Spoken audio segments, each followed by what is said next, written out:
Hello. We're back with Darkest Dungeon 2. Now, I've really been enjoying the Kingdoms mode. It's been fun. And you might think, like, oh man, I'm sure he spent last night and, like, all day today, like, thinking of, like, different strategies for Kingdoms and what to do. Like, nope, I did not. You know what I was thinking of? That Final Fantasy Tactics thing I was talking about with the AI versus AI. I was up until 7 a.m. this morning thinking of ideas for it, like how to repurpose animations and like moves and stuff and like maybe make a new class. Just one. I don't want to go crazy with it. And then even today, like literally 5 minutes before I started stream, I was still thinking of things for it. Like, okay, brain, shut up. It's time to play another game. You can think later. Continue.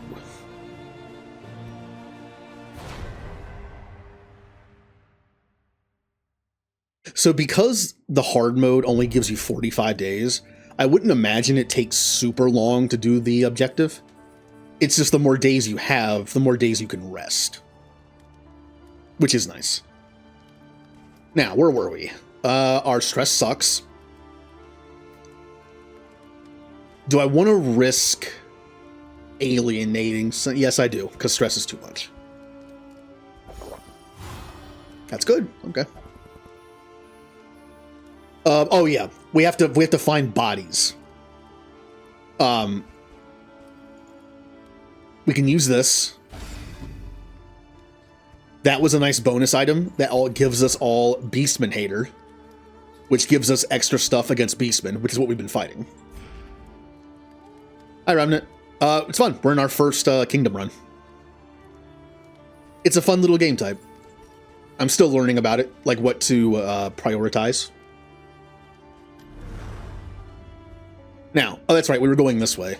Oh, according to the stagecoach thing. Oh yeah, wait to put this on. There. To stop the herd, we must starve them out. Scour each region for their victims' bodies before they rot too badly. So we need to basically just take the... I think what this says is... I like how this game just gives you, like, a vague description of what to do next. It's like when you unlocked the Crusader. It didn't just tell you what to do. You had to kind of, like, figure it out a little bit. So we need to go in between inns while saving them and find random bodies. And once we find, I'm assuming 4 of them, it'll trigger the next part of the story.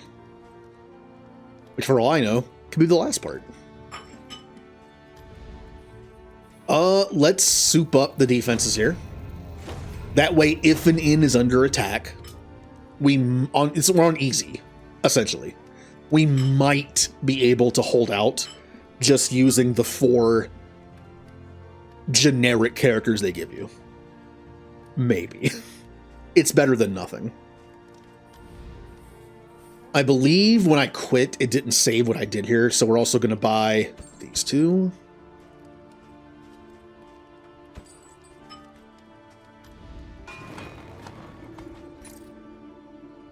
Oh yeah, we had 2 more sieges up here today because of that. Whoopsie. Let's see. Who wants the bucket? Good thing that worked.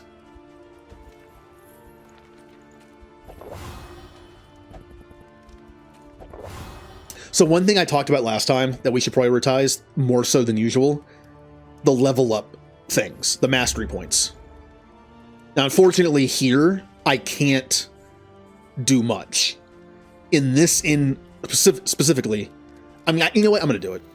Every inn should have these 2. Being able to use mastery points and being able to unlock skills. Every inn should have these. I also kind of want to do this so I can unlock... Yeah, we'll do that too. And again, remember, every inn, with the exception of the barracks, you can choose which one you want to put all your points in to get to advanced. You can only have 1 advanced thing per inn. So let's say I want this inn to be healing. I do all these, and then these I can only do up to here. Which is fine. I think the Master Trainer is just fine here for everything. And so is this one. Just these 2 even are good. More stuff to buy and a discount is good.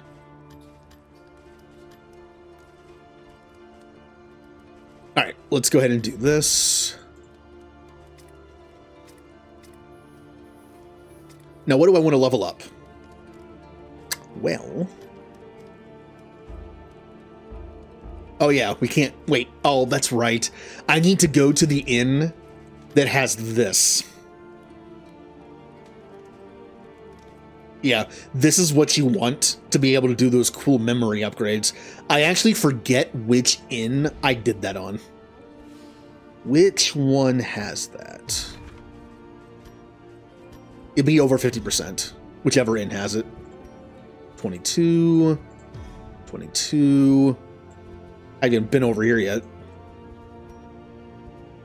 Where is it? I know there's an inn that has it. Isn't there? There has to be, because I've unlocked them before. There it is. This is the inn that has the trainer maxed out. So if I go back here at some point, I can unlock some of that stuff, which will be cool.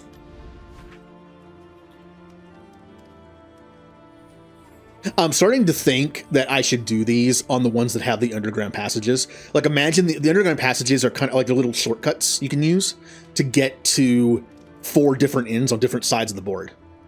Imagine if you would put like a healing one, a training one, a buying one, and who cares? And you could just like go in between them. That's probably the way to do it. Oh well. So we can actually level up some stuff here. I'm going to level up Take Aim. I'm going to level up... Honestly, you're just kind of here. I might replace you later. I've already leveled up 4 of your abilities. Let's level up this for just in case stress reduction. I'm going to save the rest of the points to unlock these things, because these could be very strong. Unfortunately, like, I have these. You just can't see it because I can't unlock them here. But I have this one unlocked. And I have this one unlocked. So, yeah, they're pretty good. All right, so we're on the way over to this one to save it. Another nameless city. And along the way, we need to find bodies. Now, I'm not sure how we find bodies. Madness. I'm trying to think of where we would find them. We went to the creature den for the one thing. What area are we going to have to go to collect bodies? They could just be on the roads. I guess we'll find out. Tried and tested. Iron Swan gives Dismiss a super dodge, and Pistol Shot gives Boudica an offensive token. That's really good.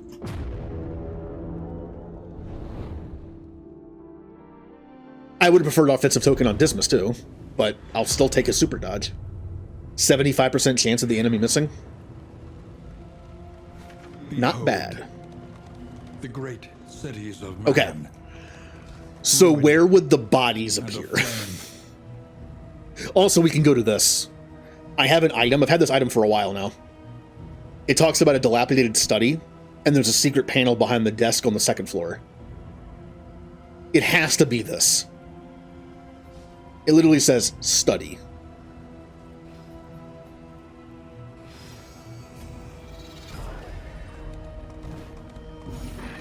Then that doesn't involve the story, but we'll get some kind of bonus for it. So all we need to do now is figure out how to pick up bodies. You know what they could have done? If I was designing this game, it mentioned picking up bodies on the road. What I would do is, I would make dead bodies a pickable item from these. Every time you hit these, there's a chance you get one of the dead body key items. That's what I would do. Because of the way it was worded. It'd be a perfect setup for it. Does it work that way? I don't know. Probably not. Do we want to steal their money? Steal their in items? I'd rather not lose a bunch of fire. In crisis, no gain is insignificant. Alright, we're going to the study. Travel without proper Our stress is not great, but I can't really help it too much right now. Thing indeed.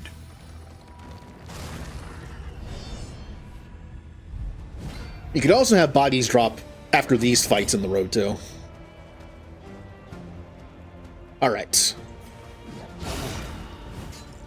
The first fight of the day.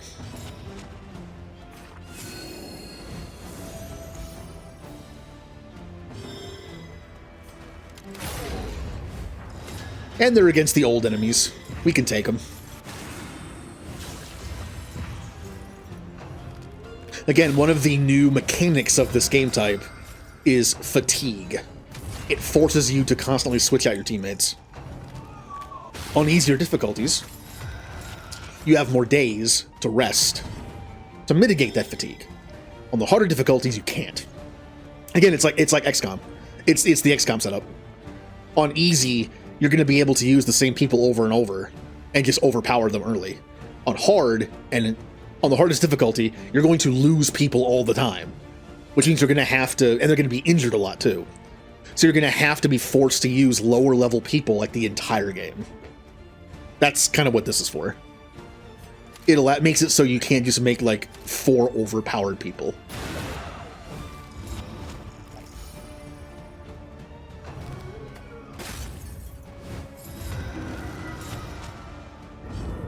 Stress.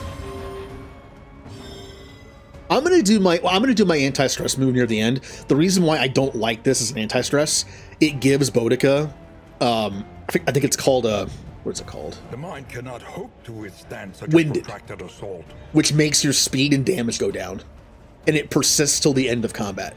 This is something I want to do when there's like 1 enemy left. I might dump Junia for somebody else. I just don't use her that well. Which means I don't care about her stress as much.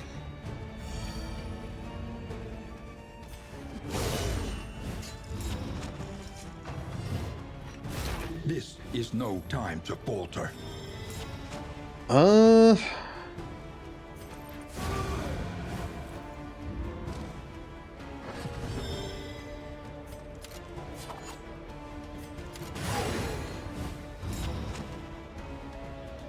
Now's a good time.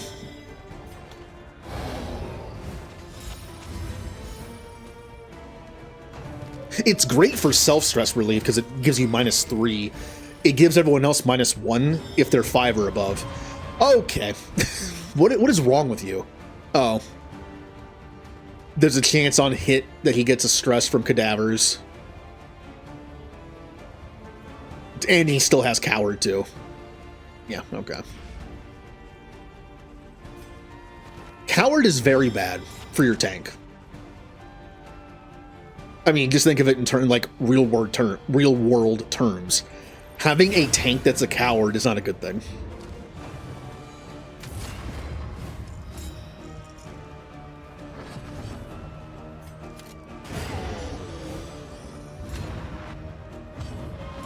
All right. Oh, I forgot to put on his acid rain again. I did that at the end of last stream, but it didn't save.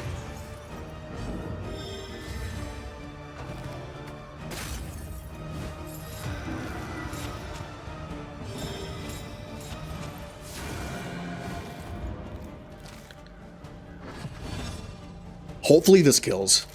Okay. A simple variable. Because Boudica can't hit the 3rd slot, so that would have been annoying. Oh, there we go. Hey, we got a dead body from the group. We got more dead bodies, so we get them from just any fight, or at least the fights in the middle of the roads, which makes sense because it says pick up bodies in the road.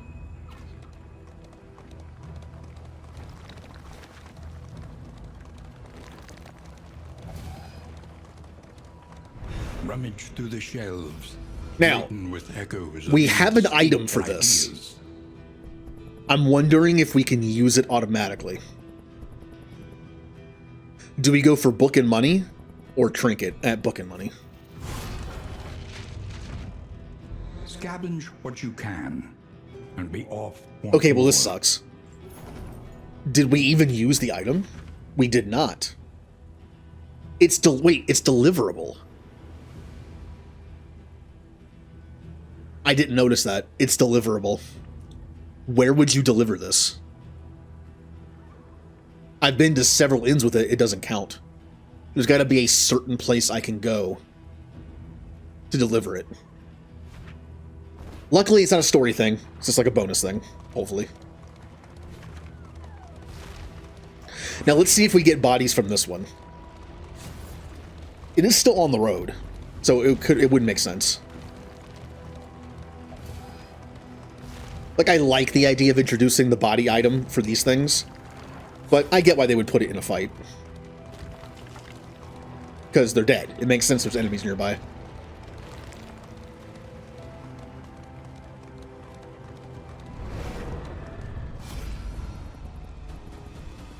Oh, we're fighting.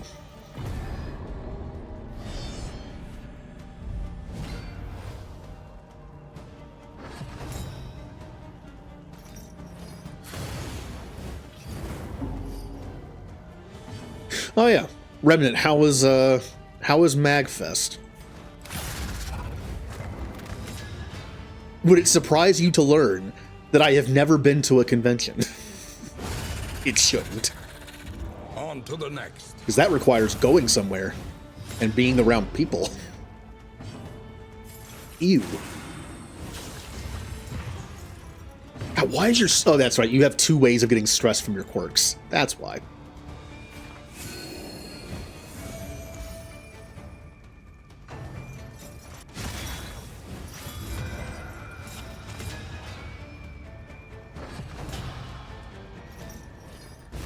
Yay, dodge.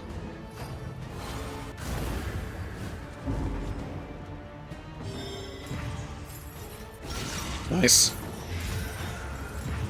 That'll also lower stress, which is great. Again, another way to deal with stress. Have high crit chance on your team. Right now, I only have Highwayman, and I'm pretty sure he has -5 crit. Yep. Yep. I missed both of those.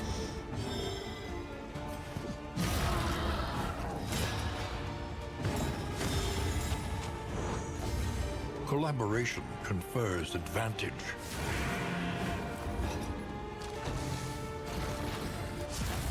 And I believe you get to attack right after that? Yes.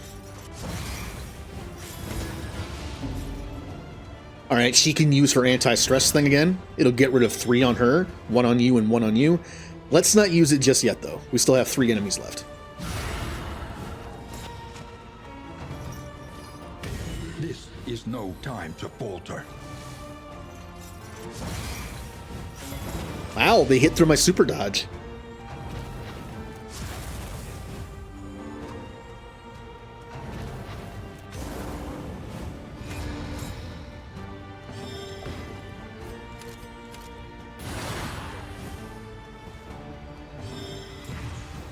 I forgot to put Acid Rain on again.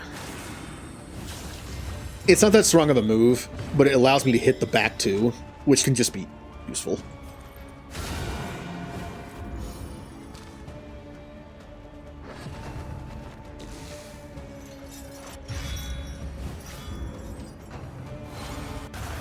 I feel like I've let this fight go on for way too long. I am using a different team than I'm used to. I like using these 2 together. But I like Highwayman. I just don't really use him with these 2.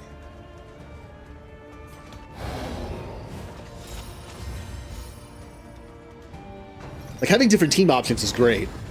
But in this game especially, you kind of have to learn how they go together. So the fact that I've used the same team for like half my playtime on this game isn't helping me right now.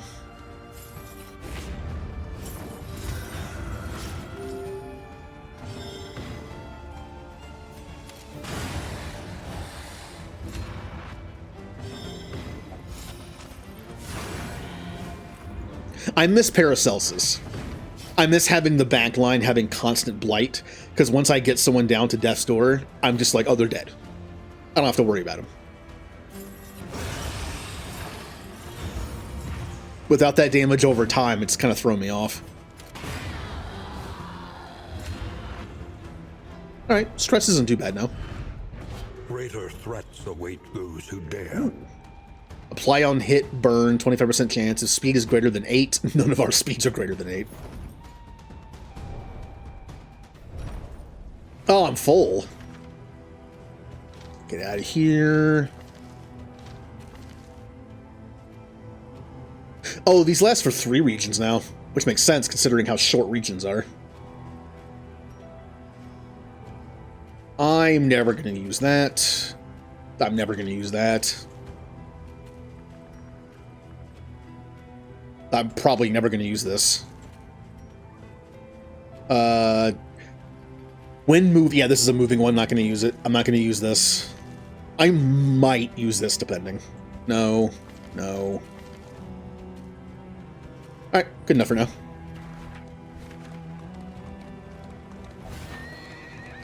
Now this inn is not under attack, but the next one is. How many bodies do I need? I just have one of each. Oh, mauled body 2, 7, and 12. I didn't even notice that. Oh, I'm gonna have to have so. Oh, my inventory, my poor inventory is gonna be full of bodies. That's where this screws you. In order to get to the next part of the story, you're gonna have to have like at least 12 bodies in your inventory. Some shelter to offer. Oh, hold on, I got a text. Let me just check and see if that's nothing important.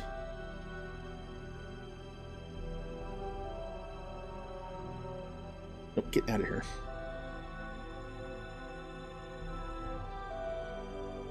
My phone is also very slow. Okay, we're good. Those attending the Watchmaster's briefing this morning returned in high spirits. In a rare display of ebullience? That's a new word for me.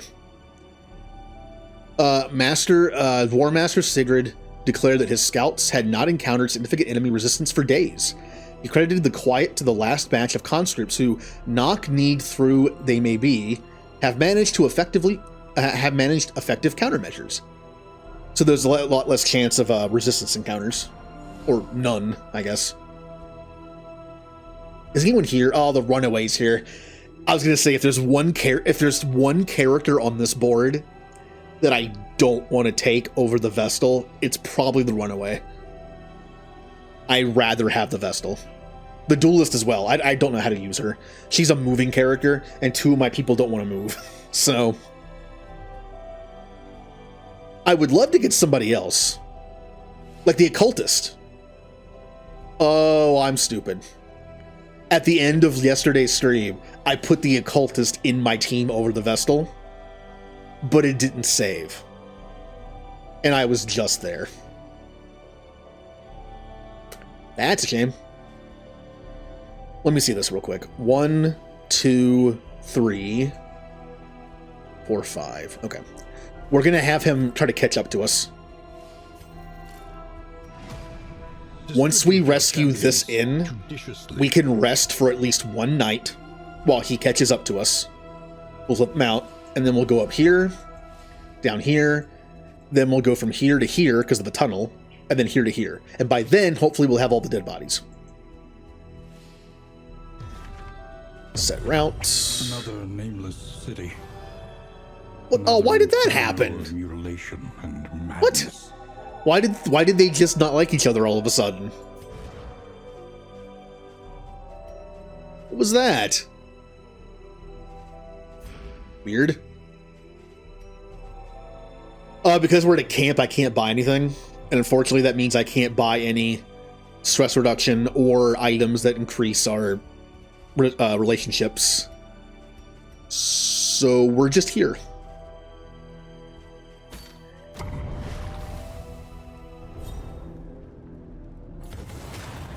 They lost 3 and still got hopeful, huh? I use this all the time. -1 stress for Junia. I use this occasionally. -1 for Damien. That's good. Because he gets stressed out quite a bit because he gets hit a lot.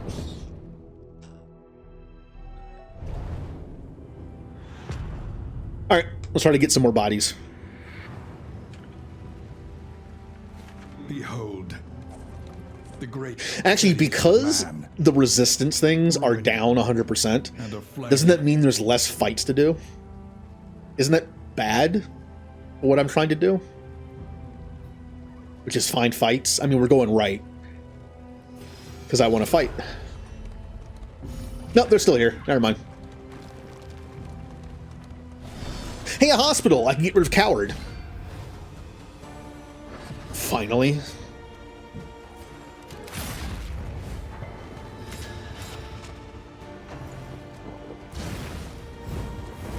Incremental, but deadly all the same.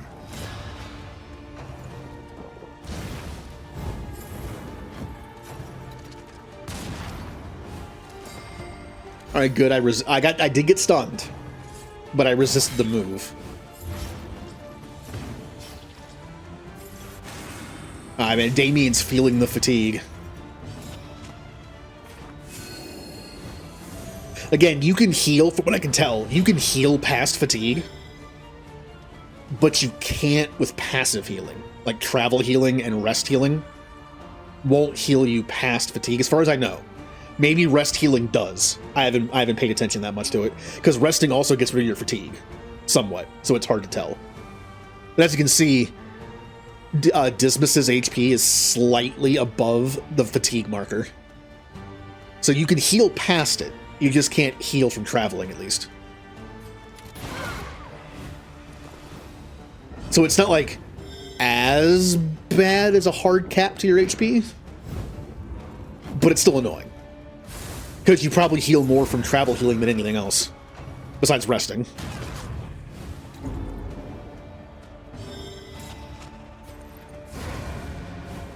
-1 stress to Damien. Let us hope to finish this quickly.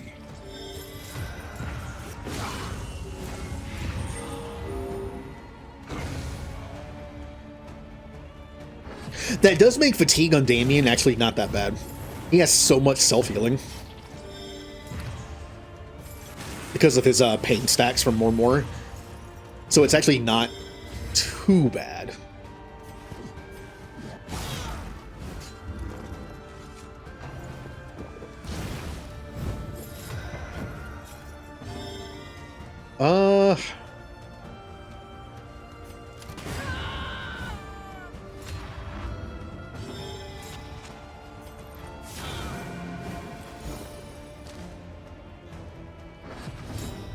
Oh, and I plan on playing this at some point tomorrow and Thursday and unlocking the Abomination. That way, when we play again, we might be able to use him.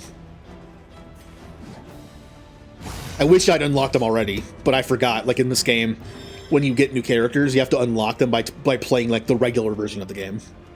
So I had a choice. Play regular version of game, unlock new character, or play new version of game, but don't use new character. A lesson taught is a lesson learned. As much as I want to work on the Final Fantasy Tactics thing and the Stellaris thing for a birthday stream, I will play this enough. I'll do like chapter 1 twice or 3 times or something, and I'll unlock him. The field hospital.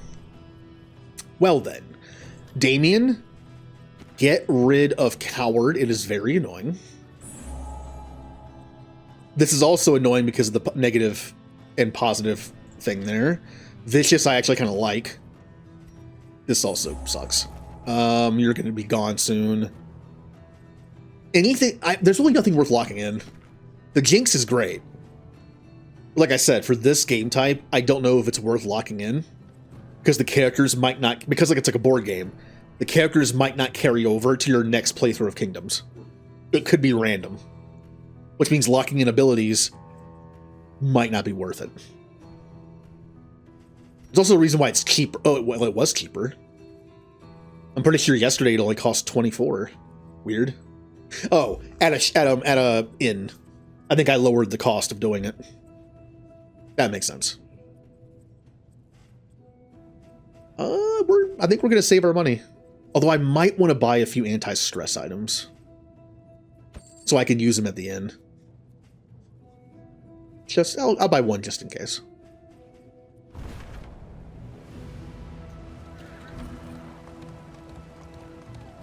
Oh, that last fight didn't get me any bodies, huh?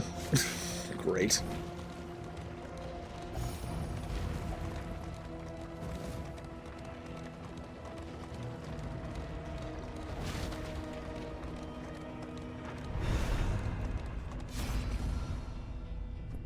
Do we want a a trinket, or a combat item? We have trinkets on everybody, but some of them aren't super great.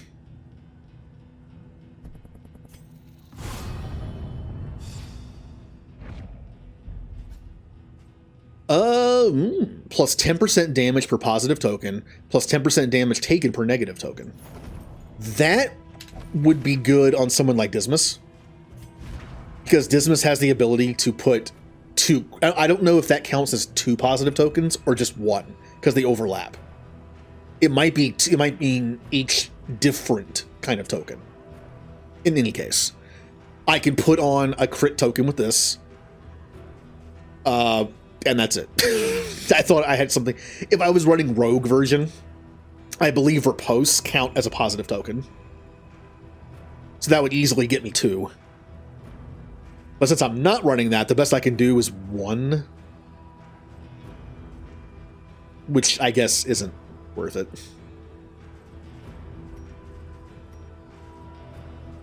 Yeah. I'll save it in case it becomes useful later. Do we want items? Or potential? Everyone wants items. Well, I want fights for bodies, but I'll do items. Everyone lose 1 stress.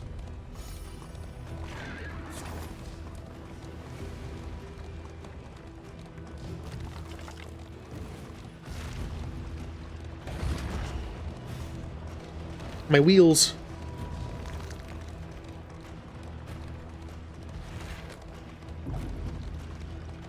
Just like a lot of tabletop games, every turn you get like a bonus or negative to that entire turn. One of them can be you take double damage from those tire things. No gain is insignificant. All right. Hey, we got 2 whiskeys for relationships. We got a plague bomb thing. Got some decent food. We got some inn materials. Not bad.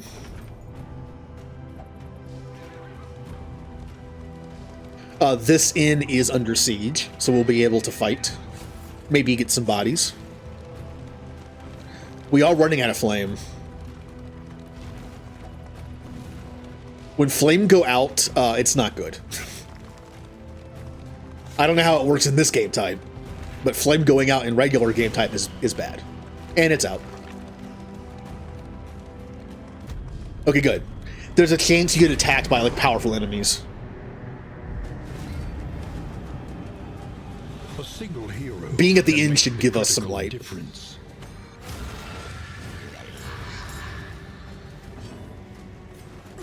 Nice. Nice. All right, we're off to a good start.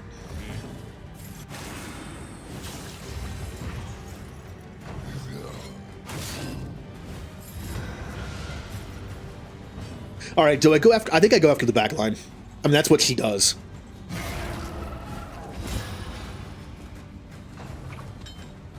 Good dodge. Let's actually use my consecrations, because this is kind of a long fight.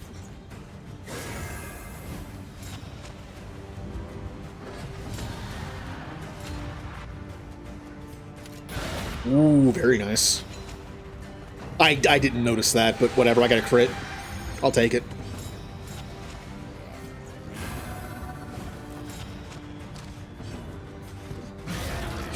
Close.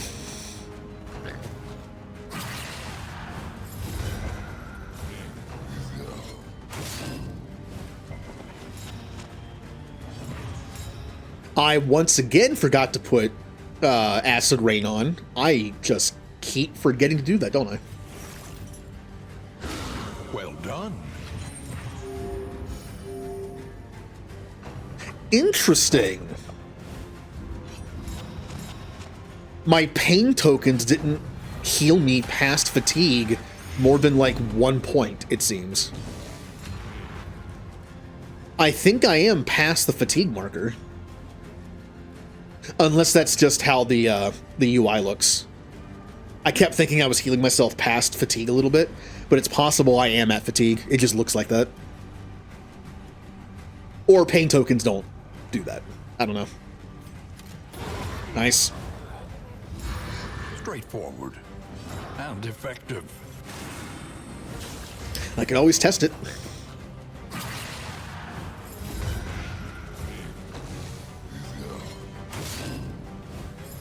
Well, I already know the pain tokens do not heal past fatigue, but maybe other stuff does.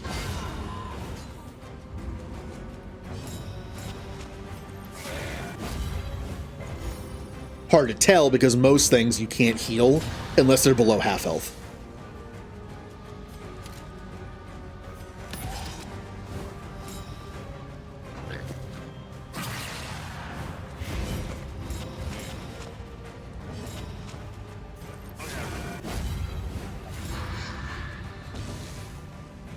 Oh, you moved back to 3. I can't hit you now. Here, let's see if I can heal someone above it. Yeah, you can. That's way above the marker. Alright, so you can. It's just the pain tokens don't. I guess they figured that'd be too powerful. They're probably right. Look at our stress. Our stress is so good now. All the crits we're getting. And the special relationships we have between two people. Like, we got like no stress now. Neglect. This ramshackle inn is a welcome sight, nevertheless. Ooh, General Hospital. After protracted and often acrimonious negotiation, Regent Latimer today announced that the local monastic order agreed to convert a long-abandoned building site into a much-needed field hospital to service the region. Profits from the new facility will be reinvested, save, of course, for the church's fee. Yeah, of course. So we get double the item selections, and we get the scouting for it. Okay. All right, well, you're probably dead. Look to your defenses. They will soon. I'm not going to be able to get to that.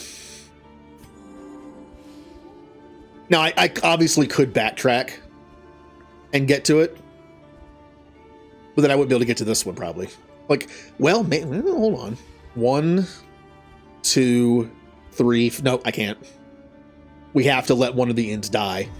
Fortunately, this inn sucks and has nothing on it. Now, this inn has decent defenses. It might actually be able to defend itself. The reason why I want to go this way, though, I want to unlock this inn because I want to unlock this underground passage. Because I can then come down here and save this inn, and then I have access to all the underground passages. Well, except for this one, but I can get to that one. Yeah, I need to get up here at least once, and this is the closest I've been. So sorry, the popped pustule. What a good name. But I'm afraid you're gonna die.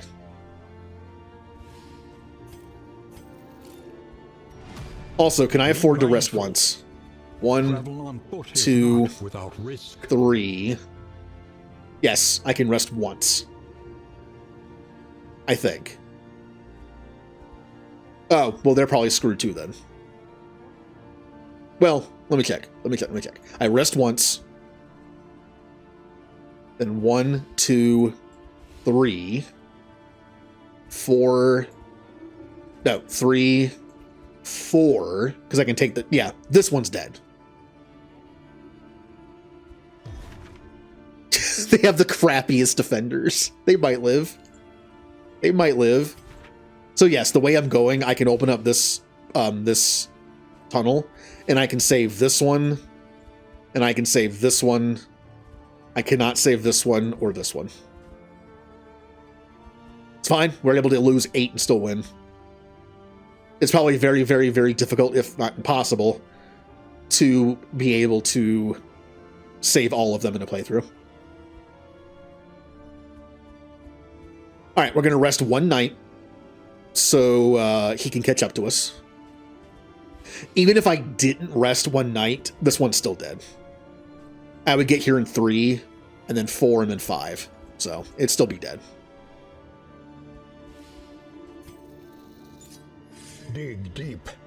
Find the metal to meet this good.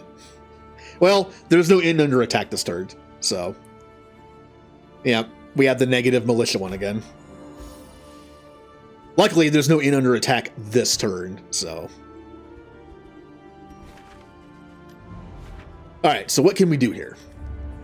Let's level up the, let's level up this. Supply lines and swords. This is how wars are won. And this. Because this is just useful wherever. That we may see this. We already have we're already working on a healing end. end. We could make this, let's at least do this. We don't have to make this a special end right now. We can just unlock its basics. Man, I really don't care about this, do I? I should make at least one in this so I can actually put a trophy and stuff on here. Glad to have you on the team. The dungeon beat dark. Hi, Ninja. Thank you for the Prime sub. And yes, the dungeon is very dark. Relief for those taxed by the hardships of our campaign. Having fun today?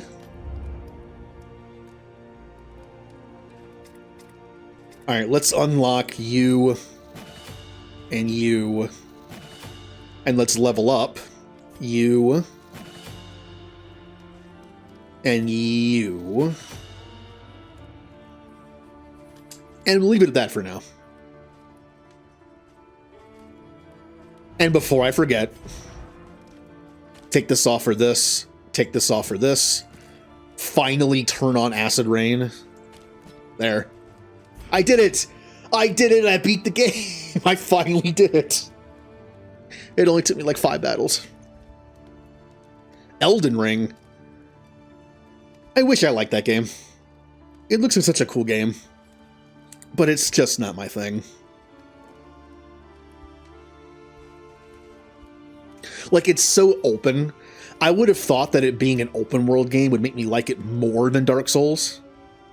But I actually prefer the way that Dark Souls did it, where you have, like, compartmentalized areas, but they all link up to each other and you find shortcuts back to other areas. I actually really enjoyed that.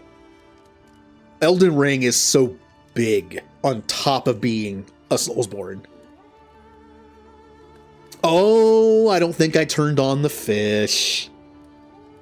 Hold on. I didn't turn on the fish.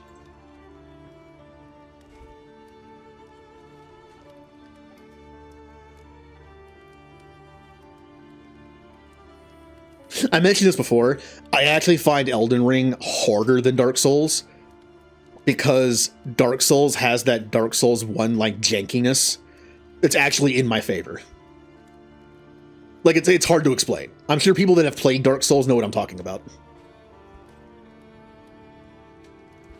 There we go. It has like that weird like animation jankiness where it makes it easier for me. Elden Ring is such a smooth game combat-wise. I'm worse at it because of it.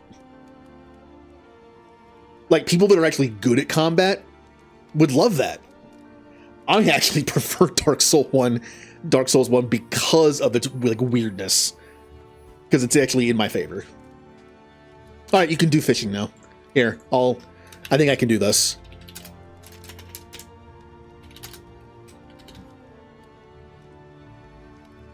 There you go. I gave you your fish. Since you can only do it 3 times, I gave you fish. Spend what you can. Will you catch yourself a 3rd time? No. If indeed it ever did. You caught the Caden. That sounds like a disease. Congratulations, Ninja. You caught the Caden.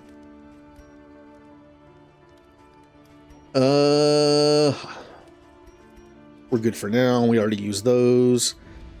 The next stop is leagues That's kind of away. expensive. I can see why leveling that up is actually decent. Okay. What fresh provocation will the day bring?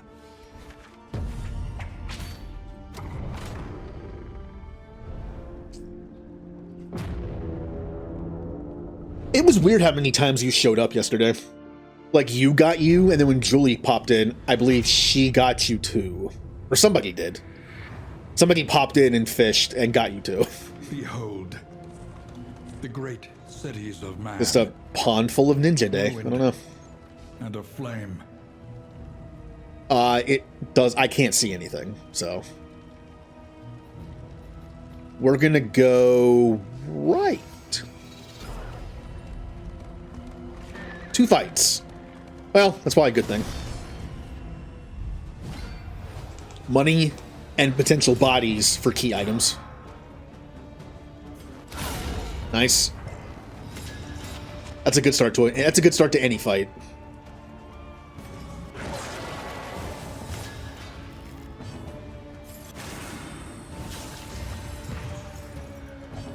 Also, I think it was Pam. Pam pulled a legendary yesterday. She got the Dollar Tree Han Solo that I put in there. Which is just me. Dressed like Dollar Tree Han Solo.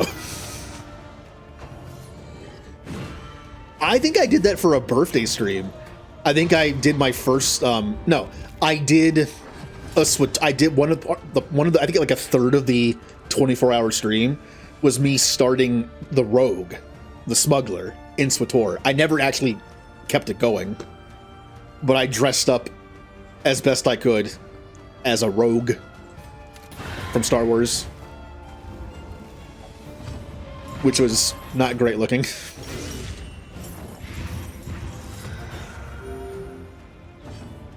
It was actually a Star Wars brand wig for Han Solo. That was kind of funny. Out of all the pieces for that, the crappiest looking part by far was the wig, and that was actually Star Wars branded.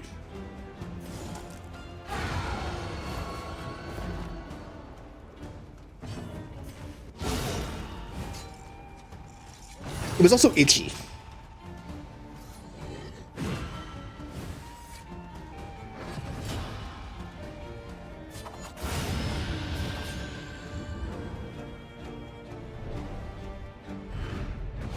An unexpected find. Have we gotten any more bodies? No. So, oh. Wait a minute.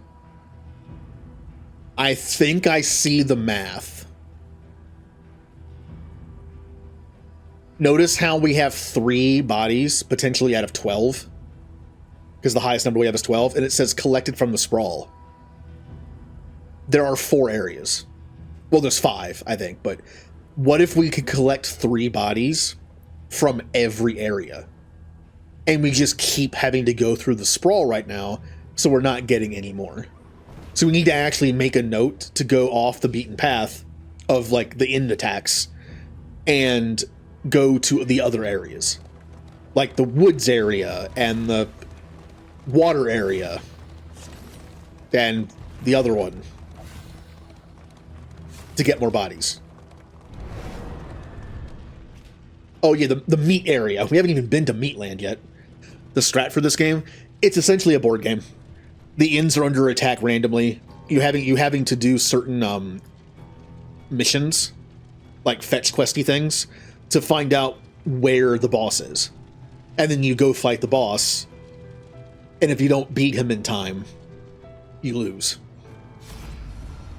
It's kind of like one of those PvE tabletops where you're just fighting the game itself, which I prefer.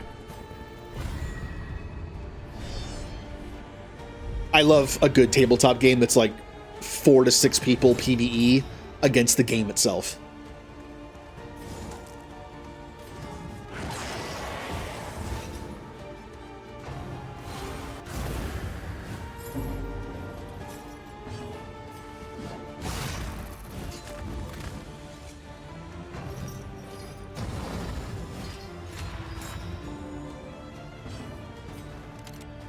Yeah. Kind of overkill, but I'll take it.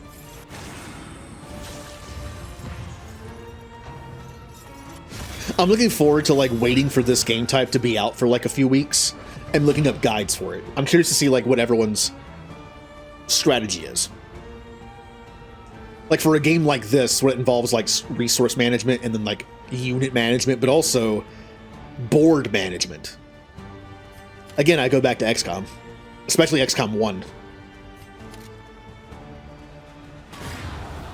Everyone has their own play style, Straightforward and it works for them. and effective. Like, what do you try to keep an even field? Like, do you go after everything evenly? Or do you sacrifice one thing to make the game harder on yourself, but to make everything easier? Like, what if you spent, in a similar way that I do XCOM 1, I guess, what if you spent all your in points on the defenses? So you weren't able to level up your moves at all. You weren't able to make your characters better. You couldn't buy better items. So it made fighting harder. But you put all your starting points into defending. That way, you didn't even have to go to the ends on easy. Because the maxed out defenses are more than enough to take out an attacking horde. That could be something you do. You make the game harder on yourself combat-wise, and you take away the mechanic of having to go around to each inn in a hurry. Because with the defenses, you don't have to. At least not all the time.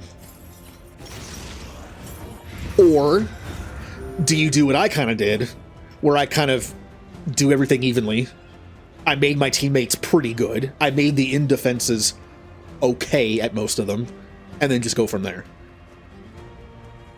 I mean, I'm sure both will work.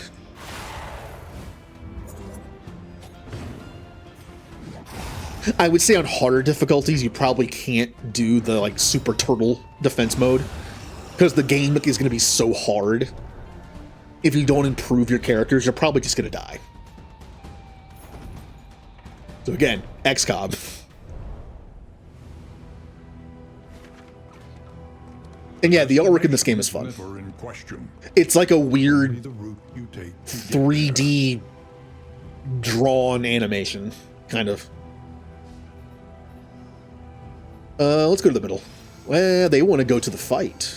Okay. So many fights. We're doing so many fights and getting nothing for it but money. fight, so that others may flee. Because I think we have to go to all 4 different biomes, basically, to get the bodies. And we've already gotten 3 from here.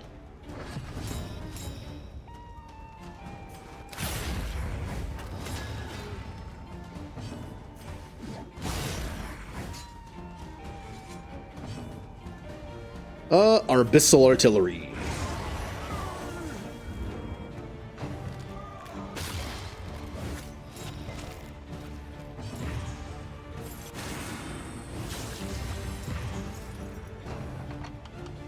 This also being one of the few games I like using keyboard and mouse with. Normally I'd sit back with a controller, but the way this game works, it's so much easier just to click the buttons. Like, I don't have to aim. I don't have, like, to move much. It's just point. Oh, he's cloaked, so I can't hit him.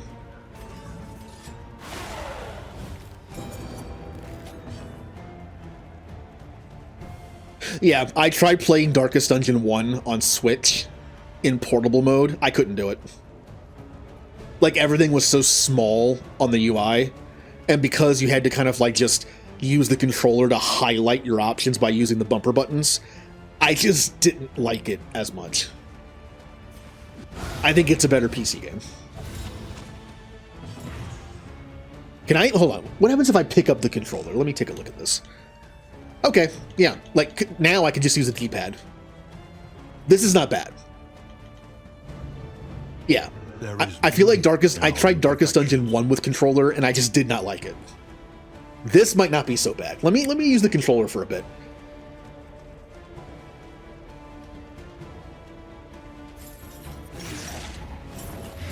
Just gonna see how it feels. Now, the main thing I'm gonna hate is item management.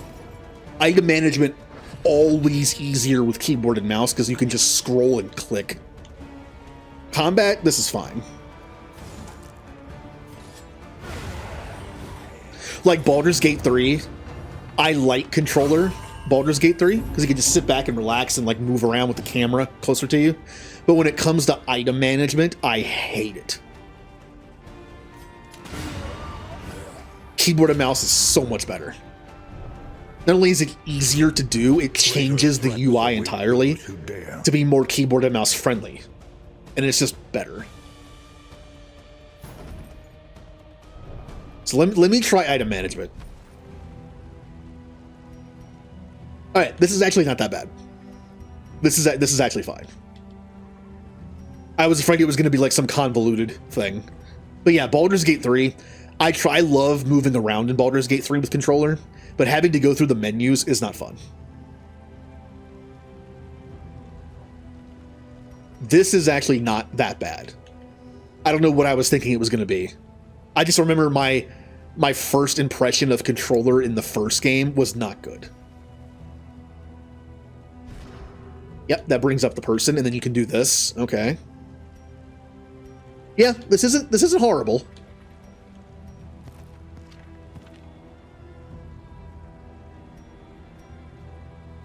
I think I still prefer keyboard and mouse just because you don't have to move around in this game, really, but as I've said, I don't like moving with keyboard and mouse. Aiming is one thing, but I don't like having to move a WASD. It cramps up my hand too much. Luckily, this game is just go forward. You know, move side to side to collect items on the ground. That's it. That's simple.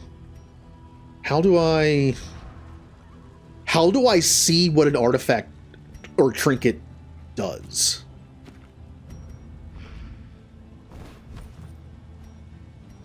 Like, how do I see what it does here? Nope.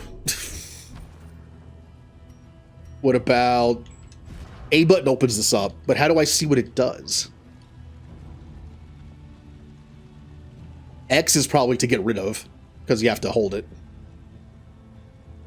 Nope, B is that. Or Y is that. How do I see what... Oh, there we go. Okay. It's click on the right stick. It's still a little awkward. As you can see, I'm having problems doing this real quick. I'm sure once I learned, it'd be easier. Also, notice how it put the combat item in a different spot. It actually changes the UI to make it work a little better for controller.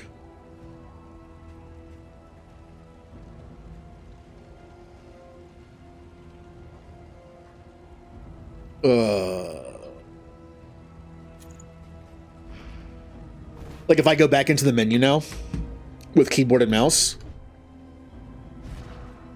the combat item is up here now. It's so you don't have to like scroll over to here and then scroll back down to here. Everything's in one spot. That's cool. I can appreciate that. I like when games actually change their UI depending on if you're doing controller or keyboard and mouse. Some games don't, and it shows. You can tell like it's like friendly towards one side but not the other. Like Dragon Age Inquisition does that. Final Fantasy XIV does that, and that's great. It isn't just the same hotbar that only works with keyboard and mouse. It changes it to look like a controller. So you have like the 4 face buttons and the D-pad button stuff. It's really good. I love how Final Fantasy XIV does controller support. It's an MMO that has good controller support. Keep in mind, I played MMOs back in like early 2000s. If any of them had controller support, it usually wasn't great.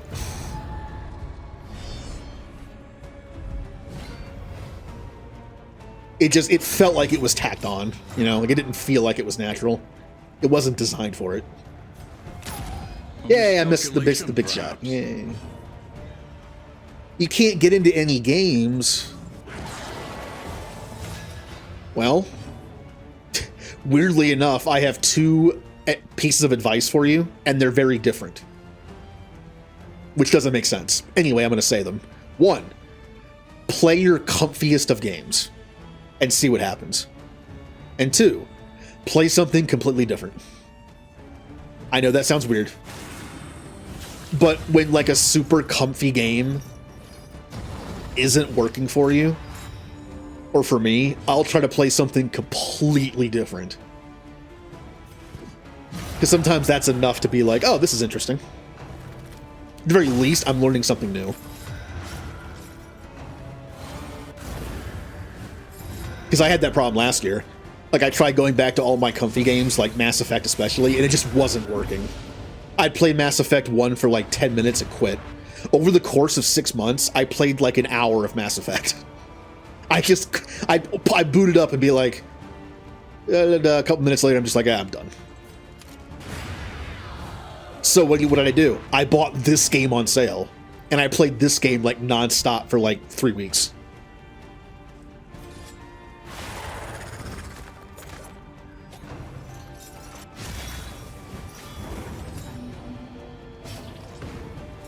I mean, also sometimes we're just not in the mood.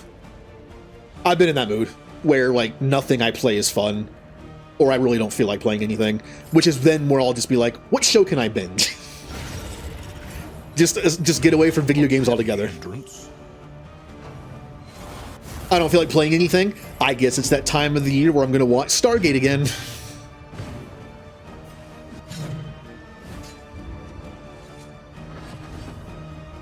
See, I have to be in the mood to watch stuff. I can't just watch stuff. Because there'll be times where if I'm not in the mood to watch something and binge it and have fun with it, and I feel like having more interactive stuff like a video game, I'll be watching something and then 5 minutes later I'm like on my phone or I'm on my other monitor playing something. You know, it's just like I feel like interacting with something. Watching something isn't working.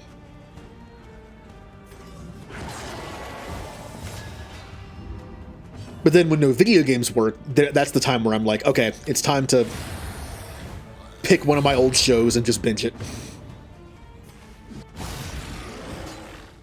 Like, I feel like hiding in bed and not getting out of bed all day, and that's just how I feel that day. I can watch something.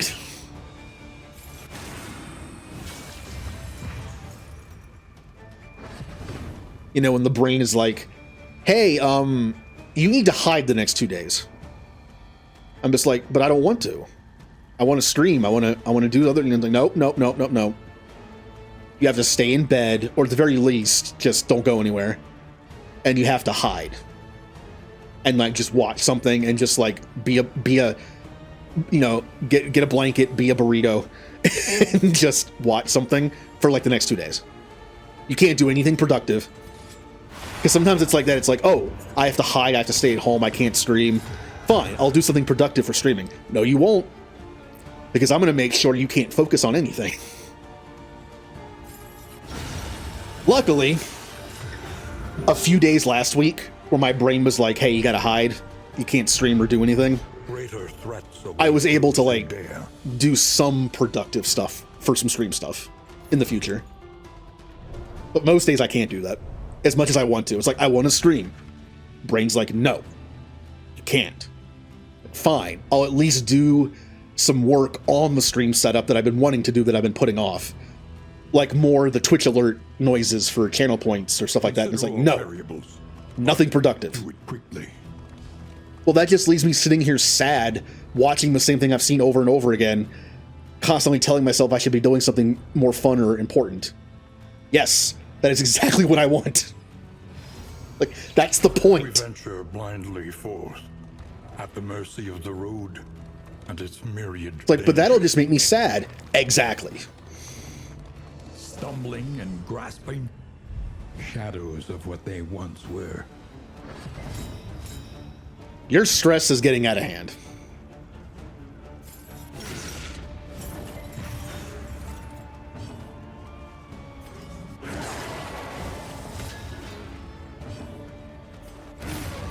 Well, Ninja, you should pick a show to binge.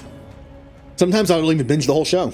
I'll get like 2 seasons in, and then I'll feel better, and I'll want to like play something again or do whatever, and it's like, okay, I can always come back to this later.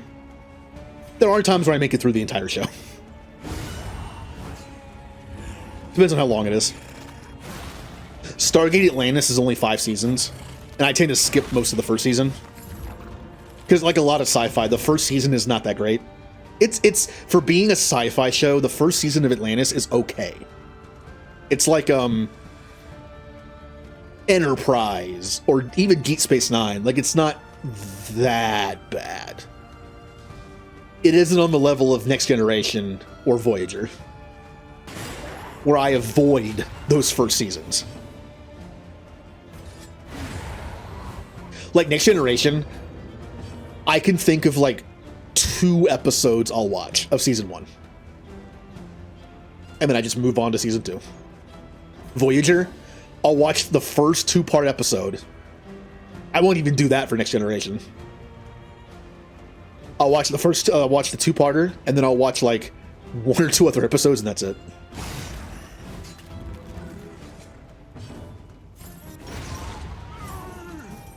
A lesson taught is a lesson learned. Abandoned or forgotten, it is ours now. We mentioned this before. I think we had the same conversation before. That surprised, like, something I never really thought of. Like, I was like, what is a sci-fi show that had a great first season? It's hard to find one. X-Files. Done. Does it show its age being in the early 90s? Yes, of course it does. Like the cars and the hairstyles and the clothing and like some of the talk. Like, of course you can tell it's early 90s. But I think the first season of X-Files is very good. Mostly. That would just make people angry, but I could really use the flame though. Yeah.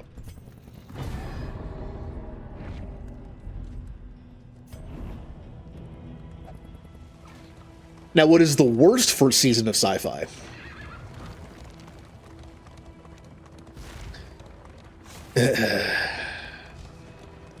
I don't know. For me, personally, a toss-up between Voyager and Next Generation. Next Generation actually has like 2 or 3 episodes in season 1 that are good. Voyager doesn't really have any. But nothing in Voyager gets to the level of like Code of Honor. So it's kind of like it's kind of like These crumbling ruins Voyager is like a more consistent like 3 out of 10 for season 1, whereas Next Generation is like 4s and 3s and then like a 1 and then like a 6 or 7 and then another 1. it's less consistent. Hi, Katie. Hey, there's me. Just won't stop talking. Each day brings new obstacles. By order of Regent Latimer, innkeepers are compelled to search cellar and attic for anything that would be of use in the defense of our lands, and make it available post-haste. Those refusing to comply will be arrested. Uh-huh. Well, if you want my pizza, you're gonna have to fight me for it.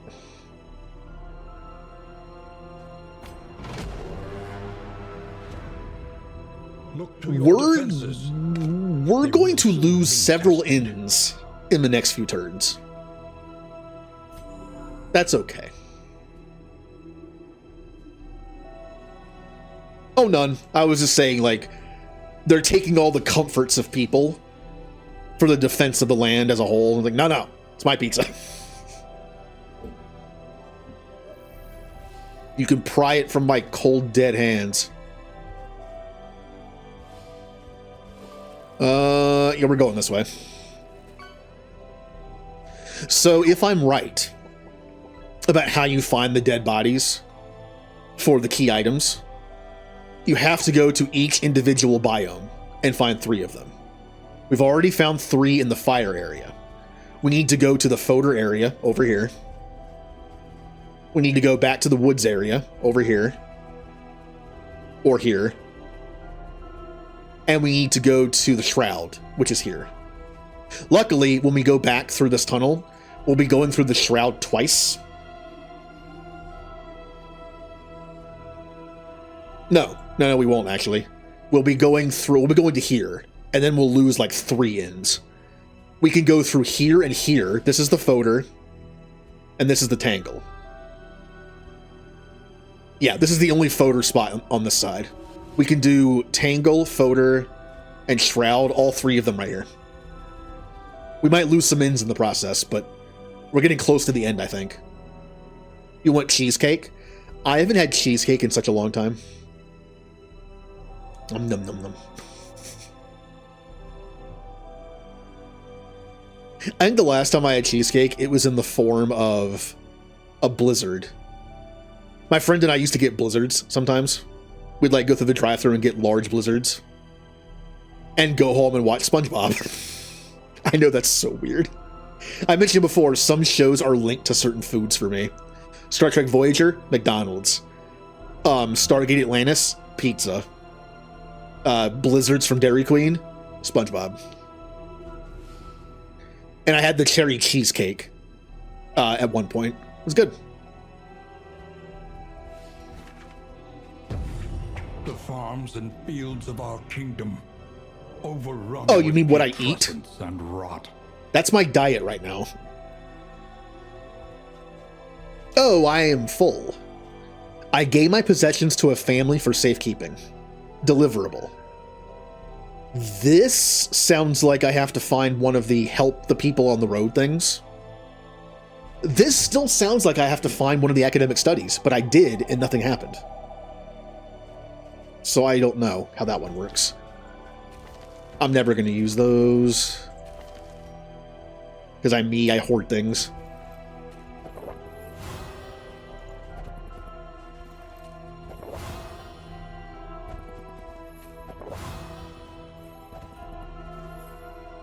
I mean, I would have gotten pizza tonight. Like, I would have gotten it before stream, eaten it, and then like eaten ate the leftovers tonight. But I have somewhere to be tomorrow. And normally when I eat pizza late at night, the next day I'm just kind of like, ugh.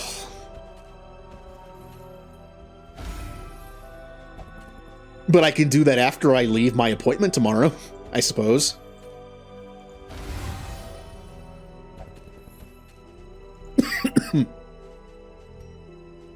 Tomorrow's going to be interesting, or Thursday. I have an appointment, but then later that day and Thursday, I'm going to be doing more brainstorming for that Final Fantasy Tactics thing. I could not... Oh, I got attacked in the middle of the night. That's the first time that happened.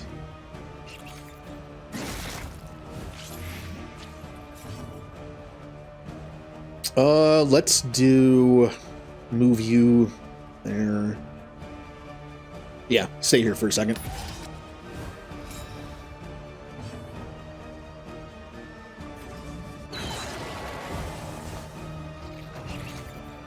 Can you imagine camping in a world like this and waking up to this?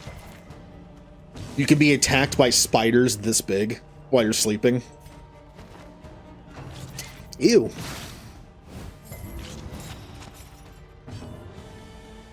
I went camping a few times as a kid. I absolutely hated it. Hated it.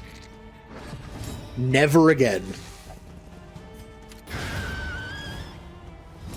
Ever. Like, it's never happening ever again by my choice.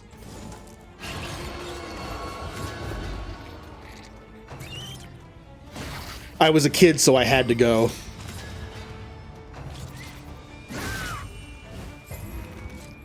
I've had several instances as an adult to be like, to go camping with people, and I'm just like, no. Have fun in the woods. A lesson taught is a lesson learned.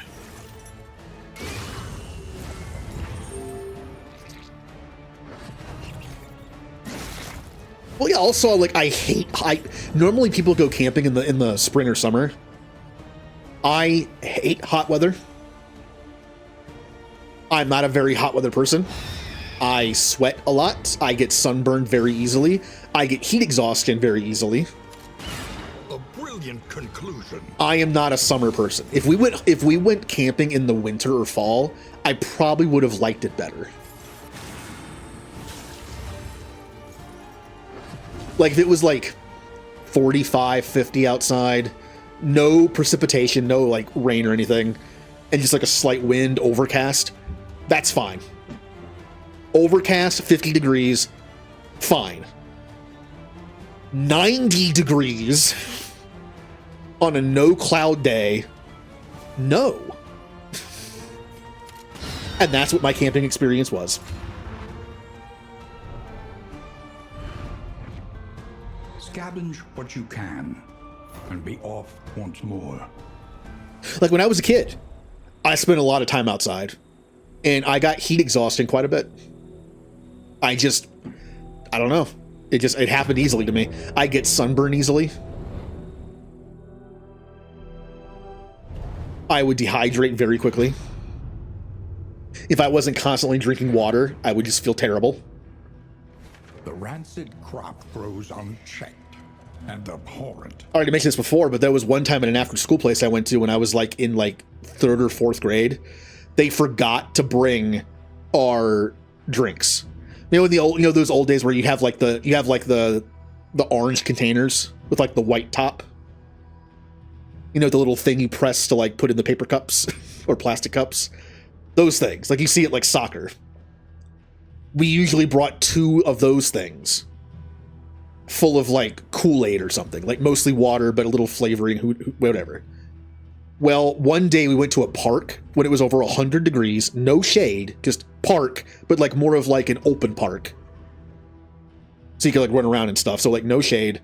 They forgot to bring our drinks. And instead of having someone go back and get them, they just said, we're fine. We were out there for hours. That's when I learned something as a kid. If you become severely dehydrated, do not chug water when you can. Your body can't handle it. When my mom picked me up, I chugged a whole bottle of water in the car because I was very thirsty. When I got home, I stepped out of the car and immediately all that water came right back up. And it was just water. Like my body rejected it. So yeah, don't do that. Take sips. Or go to a hospital and get an IV or something.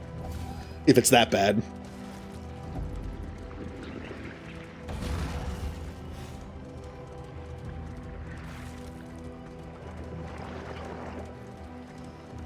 Man, that after school place was dumb. If that place existed today, it would no longer exist. If you know what I mean. Like, it would be gone. They did so many dumb things. We used to go downtown. In an actual, like, downtown city part of downtown. You know, the kind that's, like, not the greatest place to be sometimes. And it would be, like, 20 kids with one adult. One adult would be walking us down a street in downtown, blah, blah, blah, and it would be, like, they'd be responsible for, like, 20 kids. How did we not lose somebody? How is it allowed?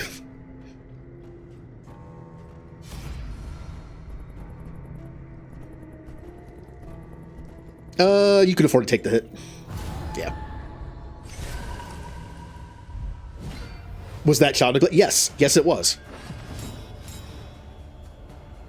I remember one time I had to use my inhaler. I had somewhat bad asthma when I was that young. And I had to use my inhaler. And there were times where certain counselors, we called them counselors, they were just like after school people. And I'd be like, hey, I need my inhaler. And instead of getting it to me right away and being like, oh, you need your inhaler here, they would like question me or be like, are you sure you need it? Because you can only use it once per. Like sometimes it would like for some reason they would wait to give it to me. It's like, could I have it now, please?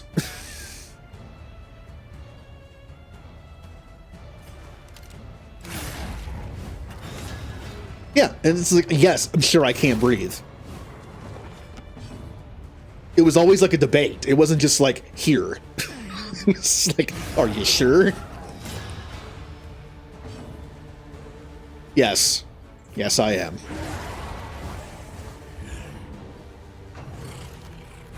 I mean, high school wasn't much better. Technically, we weren't allowed to carry our inhalers with us because it was like a prescription medication. We had to keep any prescription medication at the nurse's office. So you tell me what happens when, at high school, during gym class, We have to walk like half a mile all the way down the parking lot and like the walkway to get to the football field where the track is. And then we do our run the mile thing. And then I need my inhaler. Cool. Guess what I get to do? I get to walk like half a mile back up to the school uphill to go to the nurse's office to get my inhaler. So after that happened once my freshman year, my parents were just like, just carry the inhaler with you. Just, who cares? It was in my backpack, and whenever I went to gym class, I'd put it in my pocket. Because that was incredibly stupid. Okay, I can't breathe. Well, it's way up there.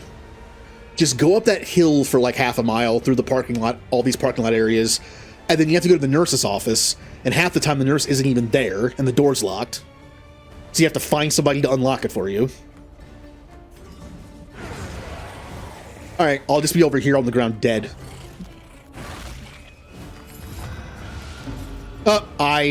He's stressed. I wasn't paying attention. It's actually not that bad.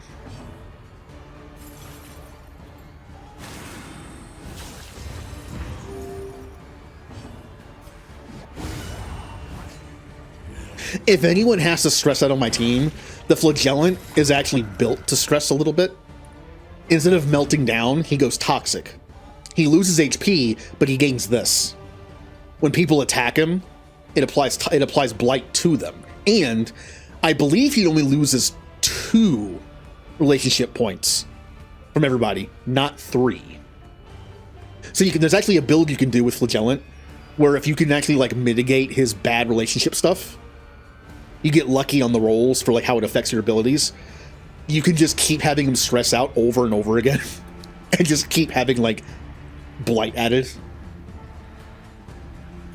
Especially during the final boss fight, because that's when the relationship really doesn't matter anymore.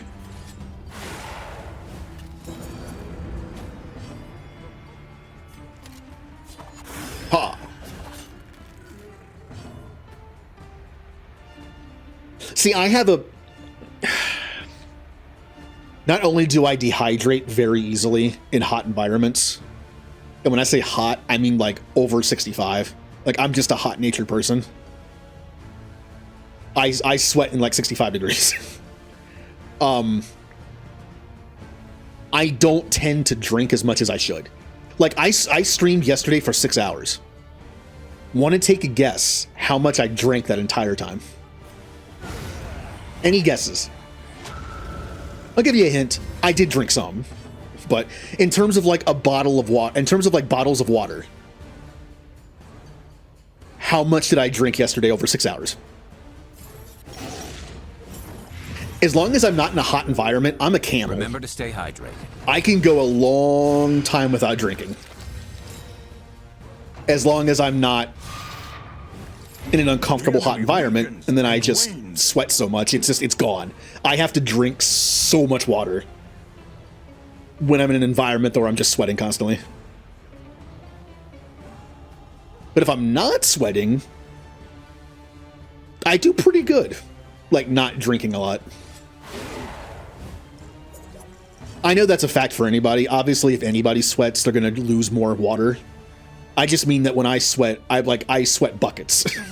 So my body like overcompensates or something. So when I sweat, it's like it's actually kind of a big deal. Like I have to counteract it. But if I don't, like right now, I'm sitting here comfortably, I'm not sweating at all. I can go without drinking for quite a while and be fairly comfortable.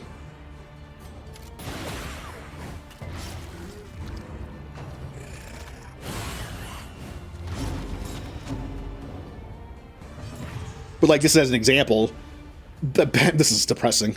Back when I was able to do a 5K, now I can't even do a 5 minute. Right? I can't jog for 5 minutes now. But back a couple years ago, I was able to do a 5K for the first time in my life. When I got done, the shirt that I was wearing, it looked like I took a shower. It's like that's me.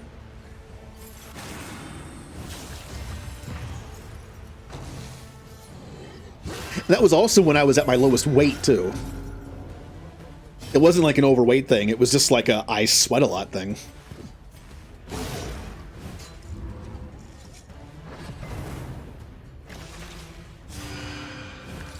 Okay. Alright. God, I hate this fight.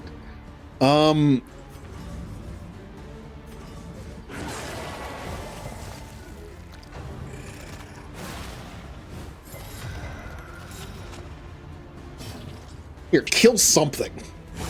Something die, please. Ow, not me. Something die that's not... Oh, I might be dead. Uh-oh. I might lose Damien here. When it becomes Damien's turn, he's going to take bleed damage. It might kill him. I could not lose Damien. He is the tank of my team. Notice how much HP he is missing compared to the rest. I have absolutely no way of healing him, though. If this guy hits him, he could be dead. When it becomes his turn, he could be dead. Luckily, his death resistance is, like, the highest of anybody. So, I'm just going to have to chance it. I don't have a choice. I have to chance it. All right, did not hit Damien. That's a plus. Now, if Damien lives from the bleed... At last, the thing is finally passed on. Didn't get a single defense roll. Didn't win a single death roll.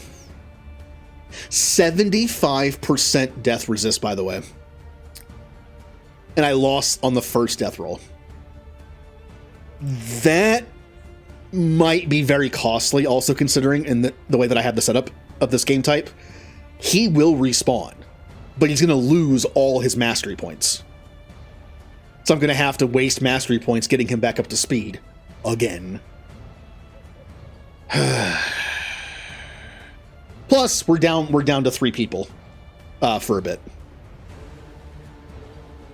Great. Wood. I was hoping my main healer and tank would die in one hit.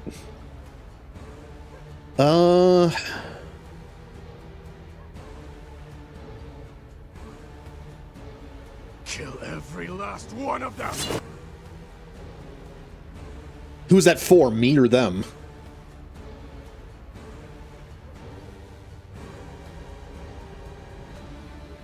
Yeah. I'm not allergic to any food as far as I know. My digestive system does not like a lot of food. But at this point in my life, but it won't kill me. Like if I eat pizza, pizza's great. But all that cheese and bread just it's just like my stomach's upset from the cheese and all that bread is just like I feel like I weigh 500 pounds now. I don't even know what I'm doing. I'm just sitting here. What do I even do in this fight?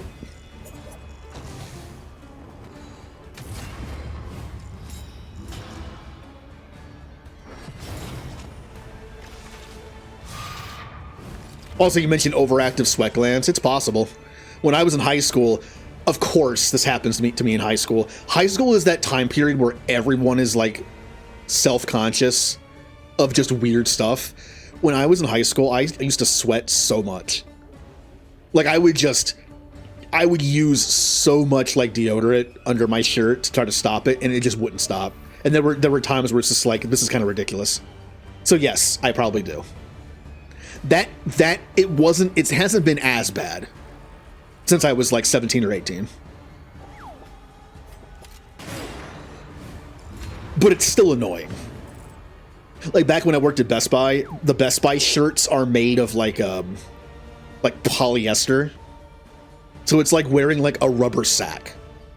And there were some days where it was really hot in there for some reason, like the air conditioning wasn't working right. And when I got home, I'd untuck my shirt and it's just like, oh, that's where all the water is.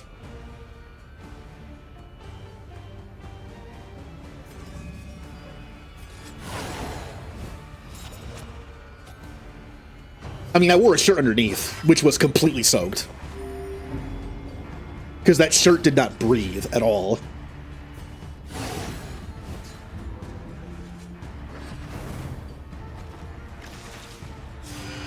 Oh, I'm sad that Damien's dead.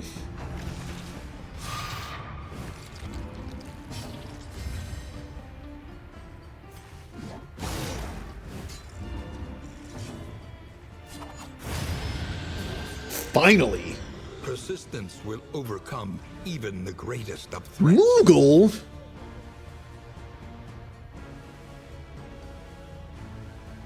There you go. I don't have a sound effect for that one yet. Some of these have sound effects built in, I think. Let me check something. Or they don't. I could have sworn I attached sound effects to these. Well, remember, I used to have a program that connected to my Twitch in OBS, where if you redeemed that and typed out the word Moogle, it would bring up the Moogle automatically for me. Because it would trigger the visibility in OBS and the visibility of the sound effect. Now I have to use the Stream Deck and do everything manually. So I guess I just forgot to add in I forgot to add in the sound effect. It's just like these things. Let me see if one works. We already did one earlier, but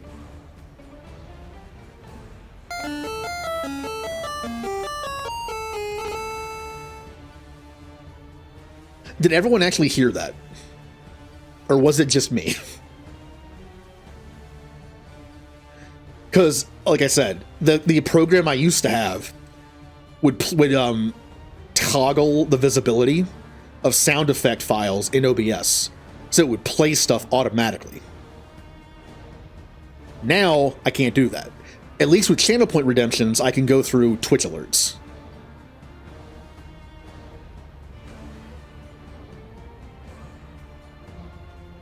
Okay, good. You can kind of cheat it with Twitch alerts. Twitch alerts also has a randomization feature of like variety, so those actually still work. I do need to make the other ones though. I have like the beginning one, the fail one, and the level up one. I need to add the treasure one and the victory one.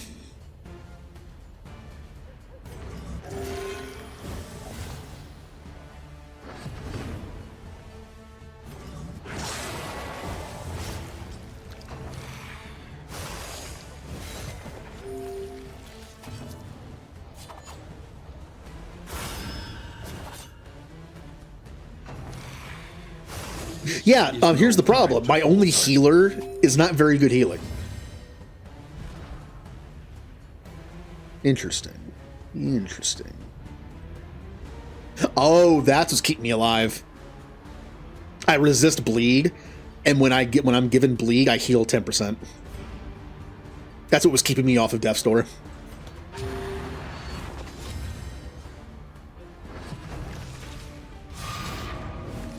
Ow, my face.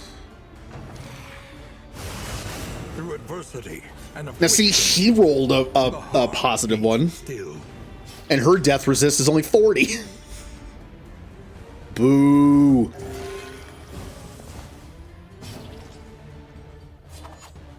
Get out of the way, corpse.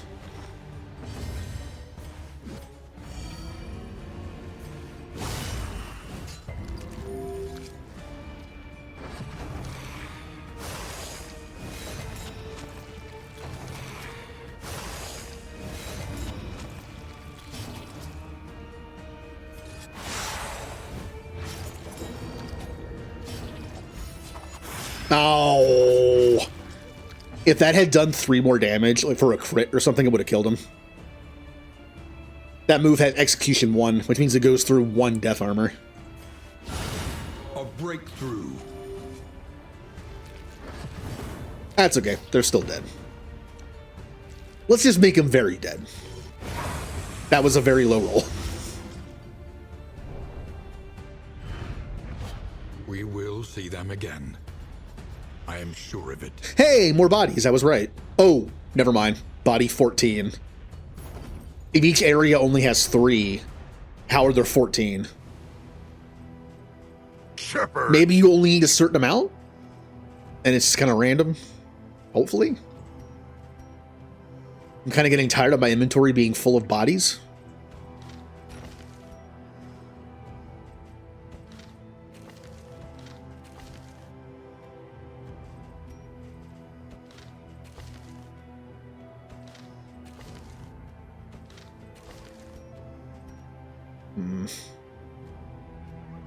Welcome back. I can't help whenever I see that. It reminds me of Pokemon Snap. Do do do do do do do do do. Welcome back. You were close. Wonderful.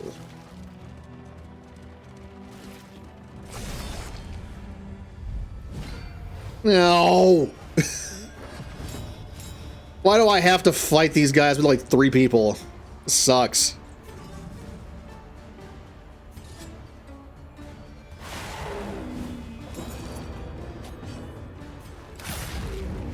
It's time to do. We might just die here. Measure out your violence. Missing our And tank apply it and our healer judiciously. because they're the same person. We might just not make it out of here.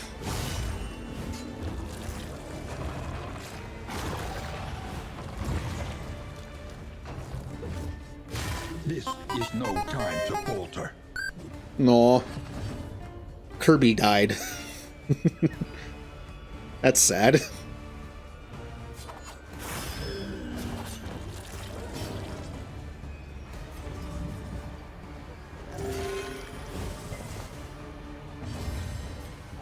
Bum bum bum bum bum bum bum bum bum bum bum bum bum bum bum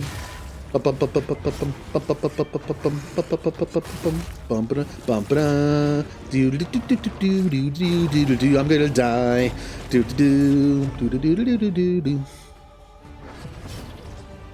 Time for a clutch heal. Wow, that was actually pretty good. We're so dead. Like, we're just, this is not going well. We might wipe here. And now, It's just without my the tank. greatest It's just he's the anchor of my team without. Yep. I think we're dead. We might have just lost. Steady yourself.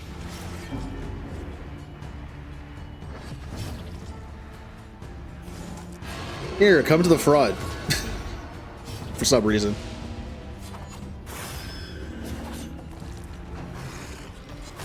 We're definitely gonna die. Alright, well, I mean, we learned from our process of playing this. We can start over and try again. I'm bringing the Jester, We find it. so I can guarantee the Jester is in here. There's only like 2 or 3 characters that don't get put into this thing. And the Jester ended up being one of them. I miss him. Jester, Flagellant, and Hellion are my great, like, 3-person beginner team in the front. But if I can't have them, give me Flagellant and Jester. I can have anybody in the front and anybody in the back doing their thing. Just give me those 2. And they can anchor any team. Give me any frontline person, any backline person, but just give me Jester and I'm taking Jester and Flagellant. And I'll use all my baubles to keep rid of their fatigue. Because I miss them. Alright, there, let me do potato. I am potato. Doesn't matter what I do.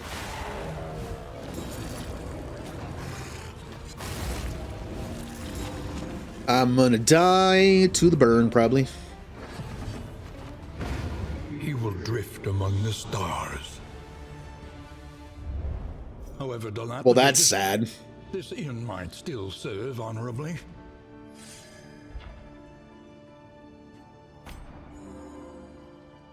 What? How am I still alive?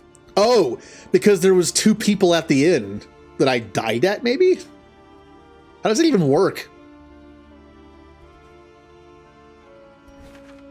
What? Oh.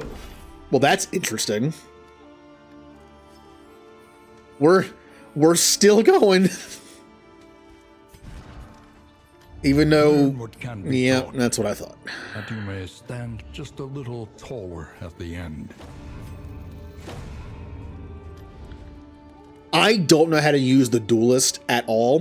I'm going to just have them in the party and just use whatever they have until I can replace them. Oh, it's oh, when they die, they actually lose an ability. You have to actually learn it back. That's kind of brutal. Oh, or it's random. It's random.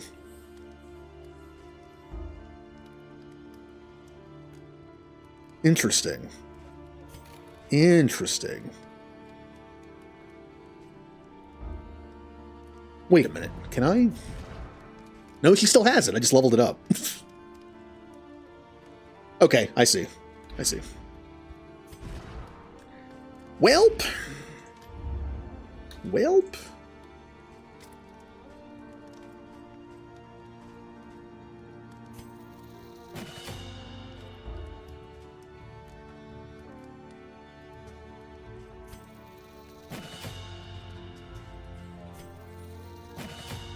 Got to give them all that stuff back.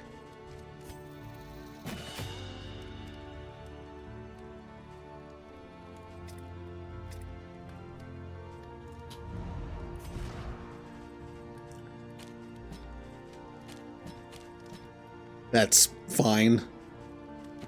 Paracelsus. That's okay. You're just here as a placeholder until I get someone else. Cool. I have 3 people. We're gonna do great. Here, have some food.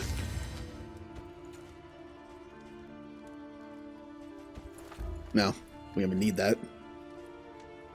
I need inventory space, so you will have, who cares? That.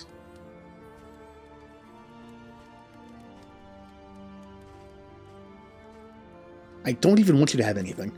You can have this and this, because you're probably going to bleed anyway. And you can have...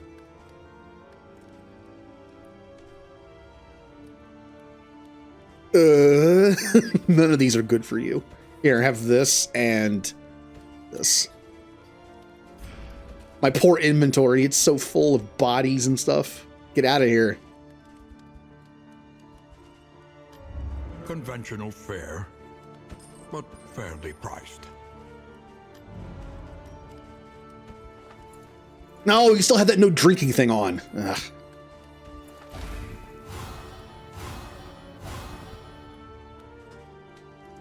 I'll save it then. Here, just take these. They get some use. +2 speed. Man, keep that. Yeah, this is going bad. We're down to 3 people.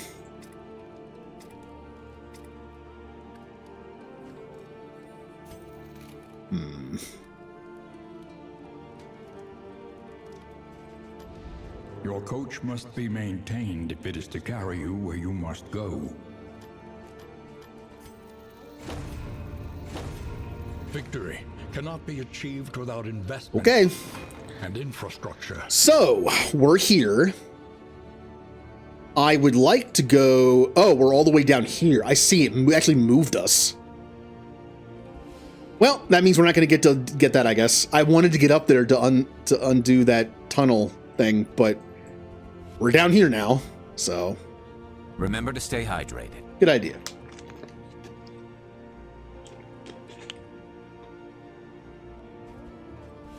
I don't even know where I'm going now. Let's take the underground passage back here so we can save this in. Then we can go up here and get Audrey. And then go over here and get the occultist. Where is the flagellant? Oh, flagellant's way up there. Ugh.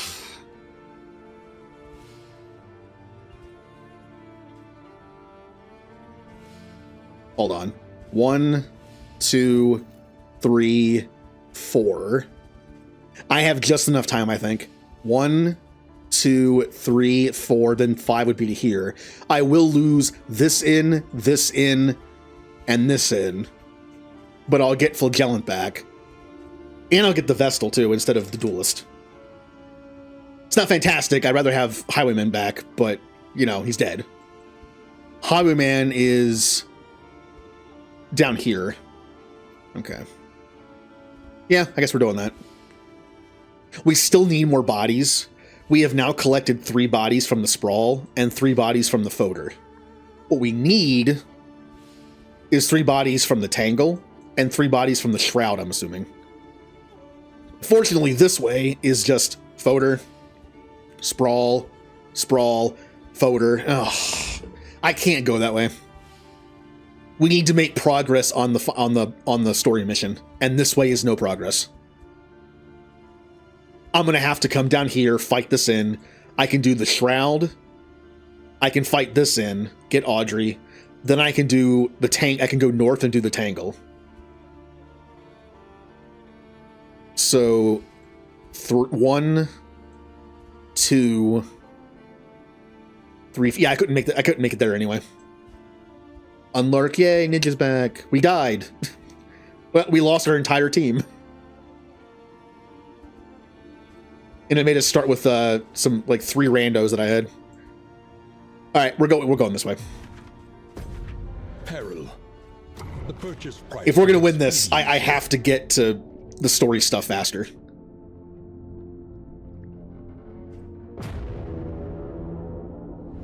Hey, you like Pokemon?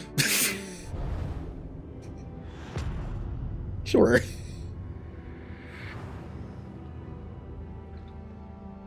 These ancient Oh, you mean with the gelatinous Pokedoku, whatever it's called? I do it sometimes. Corpses.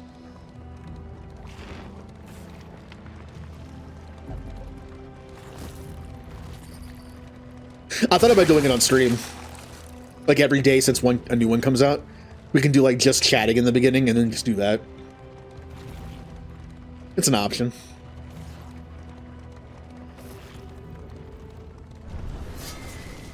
Oh. Oh, we're so... Come on, really? Can we leave? I have to leave. I have to leave. I don't care what negatives we get. I can't fight that fight with 3 people with no tank and healer.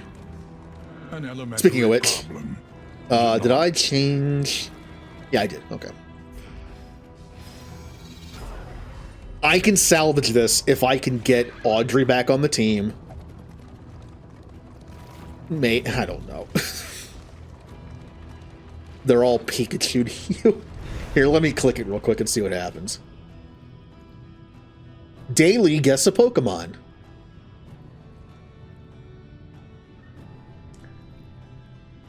Daily, guess a Pokemon. Classic, get clues in every try.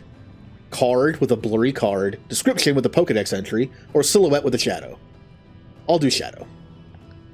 That is a Ponyta.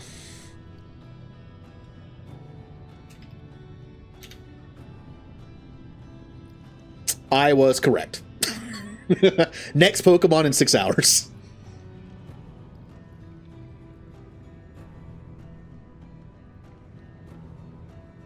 Well, I win. That was funny. I just won immediately. Oh, there's separate ones. There's a card one too. That looks I can't tell. Is that Execute? I know you can't see this right now, but I'm just trying it.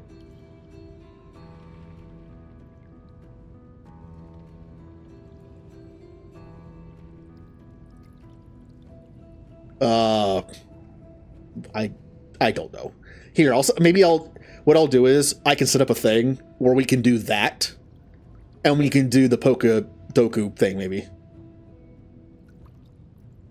Let me put this on a tab.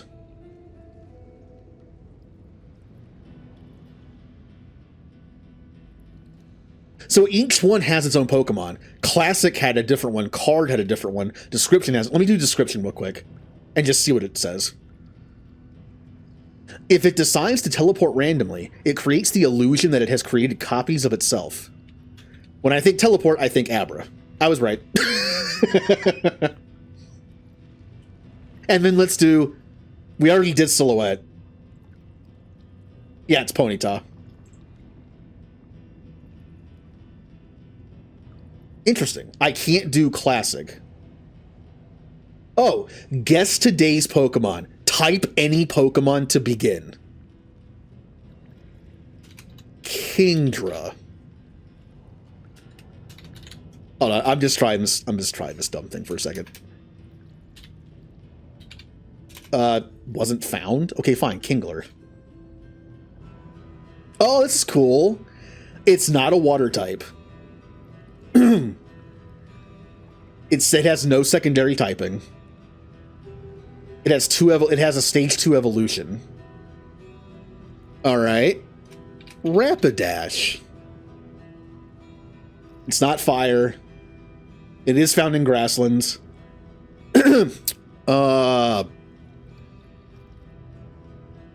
Gloom.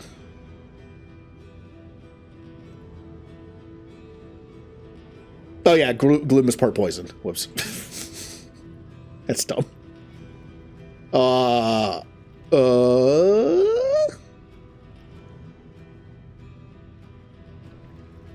It's in between. Well, that's a big range. It is Raichu can't be found in grasslands. I don't know. I want to see what it is. So I'm just going to keep guessing until I get it. I know this is kind of boring because you can't see it, but it's not a grass, fire, or water type. Electric 2-stage. Is this only Gen 1?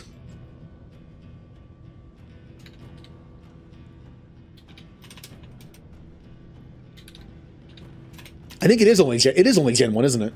Yeah.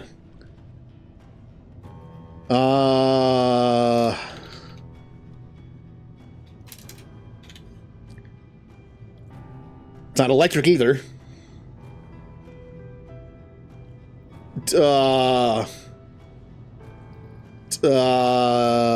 Arbok. Oh. It's a poison. It's a solo poison type found in grasslands, and it's a second stage evolution. But it's not Arbok. Second stage evolution poison type. Weezing? Nope. It is not Weezing. What is a what are the solo poison types in Gen 1? Besides Weezing and Arbok?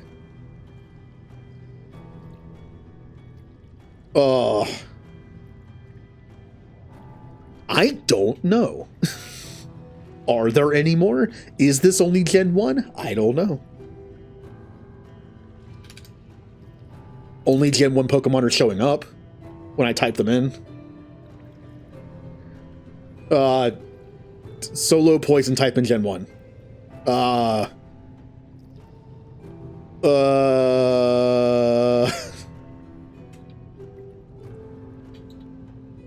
I don't know. Can I just give up?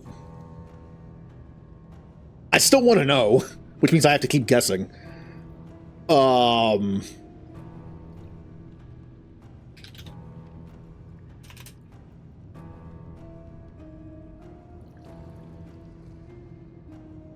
I don't know. What is a pure poison type in Gen 1 besides those two? I can't think of one. Those are the only two I can think of. I'm just doing wrong guesses so I can see what it is.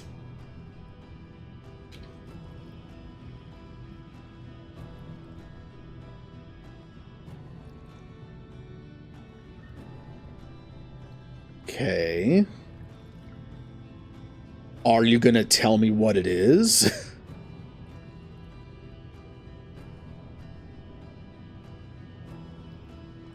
I think I did all my guesses.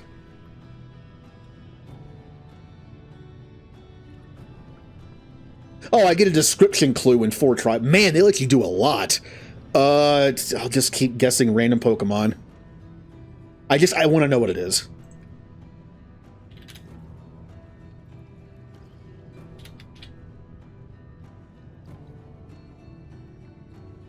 Okay, I get a description.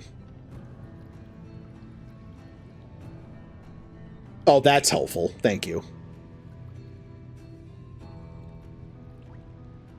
Hurting each other, this Pokemon appears to become nervous and separated from the others. What are you? Why do I not know what this is? I want to know what it is, but it won't tell me.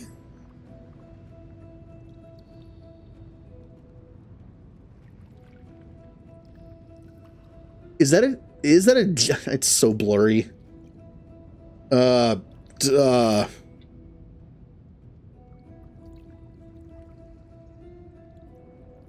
Wait a minute. I know what it is.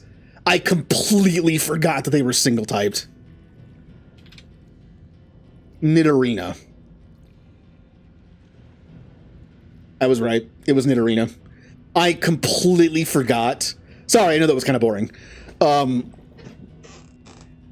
I completely forgot that Nidoran and Nidorino and Nidorina are pure poison. I always think they're ground to start. That'll be fun. That could be fun.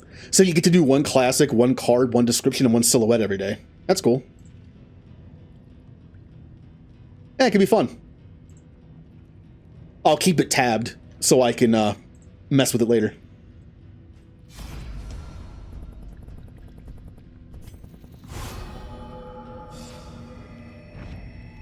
Scavenge what you can and be off. Yeah, I'm not sure if we can salvage this.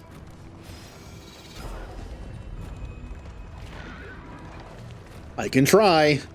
Part of me just wants to start over and run like the regular normal rules now that I kind of have a feel for it. This was just like a trial run. But part of me also wants to like try to just salvage this and see if I can win. Karma abhors waste. Best to take all you can.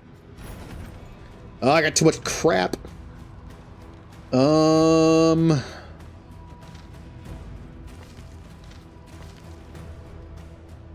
Clear all skill cooldowns. That's kind of cool. All that matters is the flickering torch you bear. Well, no, I just want to quit. Because when you wipe your team, you control somebody else. It defaulted to an inn that had 2 people in it. I'm assuming if all the inns only had 1, it would default to just 1. And it just keeps going until your turn order's done. But this turn order's on 80. I could easily try in vain to beat this for 50 more turns. I think I'd rather start over and use a different team. I'll try a little bit longer, but I'm tempted to like restart just because I know what I'm doing too. Like I have a better idea of what I'm doing.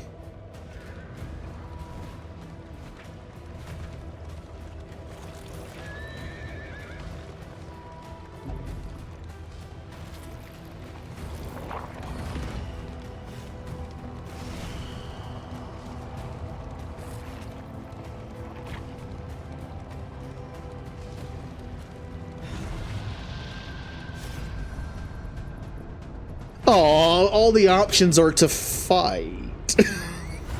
What options are these? Fight, fight, or fight?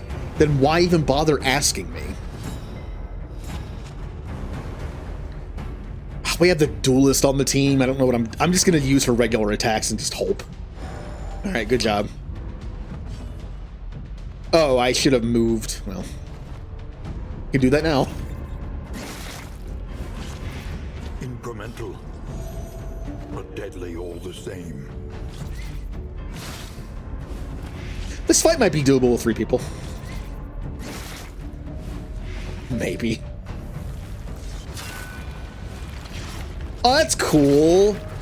I just noticed that. It's a gelatinous cube, and it's using a spear. That actually kind of makes sense. That a gelatinous cube could like pick up a weapon and just kind of like move its body in a way to use it. I kind of like that. It's like Ditto with a knife. Relief comes rarely in these times. Savor it.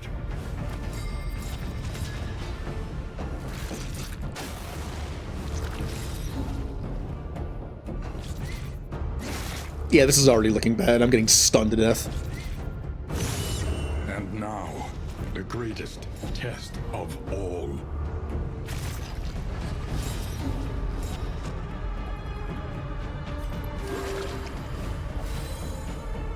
I healed for 0? Oh, negative 32% healing received per token. So with that on, I can't even heal her. Interesting. That's new.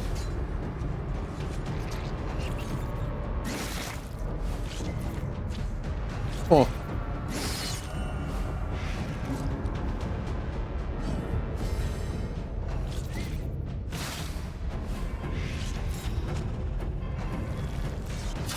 A setback, nothing more.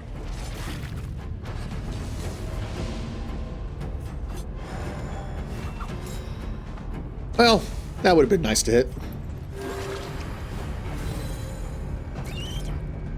I can't heal her, but I can at least take the plague off her, so it doesn't kill her on her turn. But it's kind of wasting all my heals. A lesson taught is a lesson learned. She's still alive. She still keeps living. They have given their lives. We're so screwed. A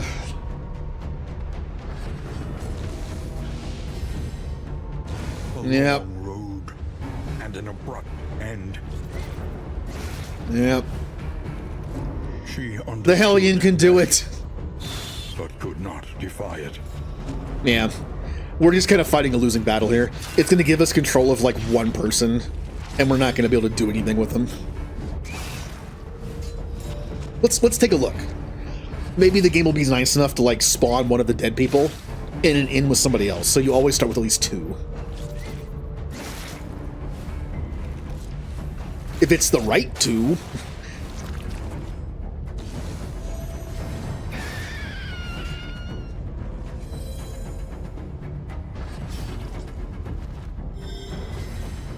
Squishy.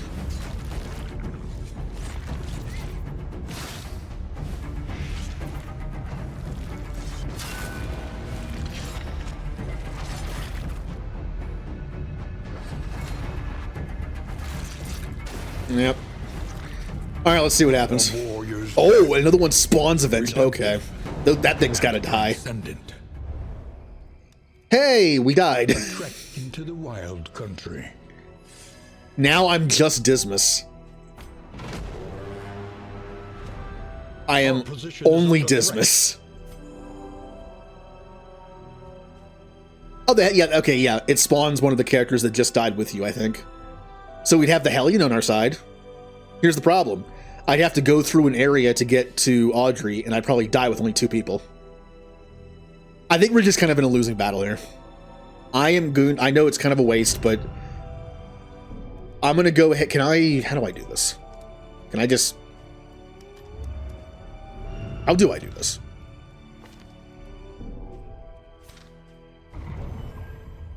I mean, hey, it was our first attempt at it. Okay, I'm just gonna go straight back. Okay, here we go. New game.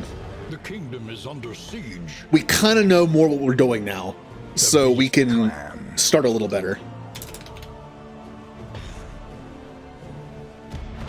Bestial horrors stampede through the country in wanton herds. Yep, we're gonna do last stand. Swift ferocity. They spread We are chaos, going to do... poison, and death. As We're the land going to trembles the do- drumbeat of thundering hooves, refugees flock to the inns. We're gonna do Radiant. It's actually not as easy as what I did. I did custom settings. I had it like on 80 days and all this stuff. This is actually a little bit harder. But again, we're still learning. So let's just go with this. We can only lose 6 inns. There are 12 heroes to start. There are always 12 heroes, apparently. Alright, actual first attempt, now that we kind of got a feel for it. The crossroads, where lost souls hope to find their way. Oh, hey, Abomination! Did they... Oh, there was an update before this game today. I'm assuming it unlocked Abomination for this game type. We get to use Abomination. I have no idea how this character works. Manacles. First 3 positions. It has pull 1, mark. That's nice. I kind of like pull 1 and mark. That's good. 3-4 damage is not bad to start. I would like to see his paths, but for now all I can do is just see his wanderer versions. Pull 2, mark, and remove tokens. 4 to 6 damage, not bad. Backlash. Front 2, can only hit the front 2. 3 to 5 damage. It gives you a defensive marker and knockback 1. And there it's knockback 2 and stun when they're marked. Absolution. Self. If HP is below half health, heal yourself and get rid of 2 stealth. Or 2 stress. That's good. That's very good. You know why this is also extreme? You only get 2 uses per battle. You know why this is very good? The heal might have a requirement of being below half health, but the -2 to 3 stress doesn't have one. So I'm assuming it's like the lepers. This is very similar to the lepers, except you can only use it twice, but it's better. If you're at like 9 stress and you can't heal yourself yet, you can at least use this to get 2 or 3 down. I like that. Transform. And here's what the abomination is. Self beast form does not end turn. Beast form plus 3 speed. Allies plus 1 stress and plus 1 stress 33%. So they're guaranteed 1 stress every time you do this, and sometimes a second one. On revert, -2 stress, 3 regen for 3 turns, -2 speed. So what does beast form? Is all beast form does is give you plus 3 speed?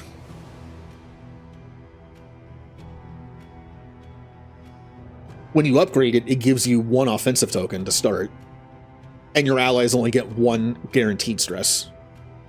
But is all beast form does give you plus 3, or does it change all your moves, I wonder? Oh, these are probably only in beast mode,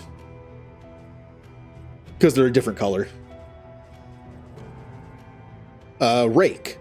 This skill gains plus 1 damage, and you gain 1 stress to yourself. Upgraded, it does 3 to 5, 10% crit chance. This skill gains plus 2 damage for 2 turns. This skill gains plus 5% crit for 2 turns, and you take 1 stress to yourself. And it hits the front 2 people. That's cool. Even if it's only a beast mode thing. And Rage. -2 damage when the target has a defensive token, but plus 2 when they're vulnerable. So the more vulnerable they are, the more damage you do. You do take 1 stress for using it. But upgraded, 15% crit chance is great. As long as you have decent stress reduction on your team, this looks fun. I wonder what his other unlockable moves are.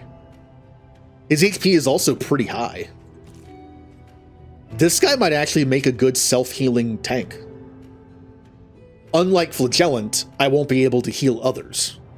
So I still might have to have someone on the team that can heal. But this might make this could be like a substitute. This could be Flagellant, where instead of being a tank healer, is a tank DPS, who can at least self-heal. But it all depends on the other moves that I haven't seen yet. If they can do taunt tokens, I might use this guy as a new tank. I'll lose a healer, but I'll gain more DPS, because Flagellant was never great with damage with that build. Okay. Well, I kind of want to guarantee he's coming, so... Beaten and branded, this vagrant is more dangerous than he seems. We're bringing Jester, because I miss him. A murderous melody lingers, long after the final chord has been struck. I kind of want to just guarantee... The starting team is cool, but it's also a way to guarantee people make it into the thing, because only 12 heroes make it in. So 3 get left out. I think I'm just going to take like people I really like, and then we'll mess with the team later. It might not be a balanced team to start, but it'll guarantee people in there. Like, for instance, I would like Highwaymen to be in here. Harried. Well, let's do this. Let's do Paracelsus. Seeking to outpace the past. And I would like to guarantee Flagellant, but we can always use this guy as our new tank and try him out. Who else would be nice to guarantee that would also fit into this party somewhat?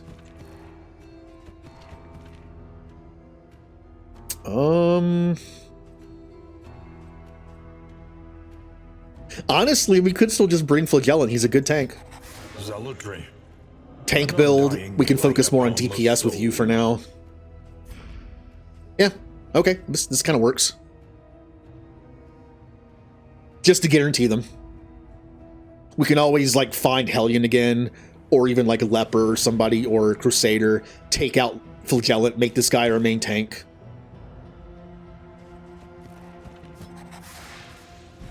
We can't change anything, unfortunately. So we're just stuck with what we have for now. Luckily, the Jester almost starts with his exact build I give him. I run him as Wanderer. I use Razor's Wit and Fade to Black all the time. I don't use Slice Off, but I do use Inspiring Tune. I need to replace this and this. I need Encore, and honestly, the last move really doesn't matter. All right. We're guaranteeing these 4.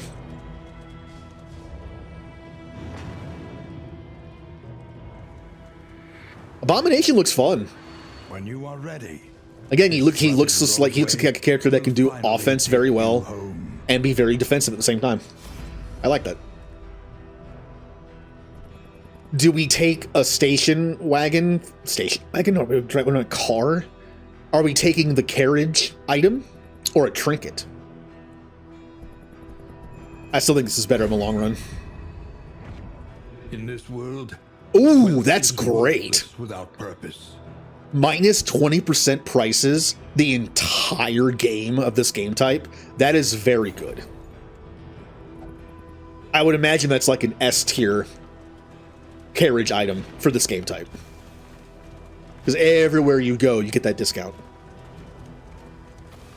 That's nice. Save a lot of money.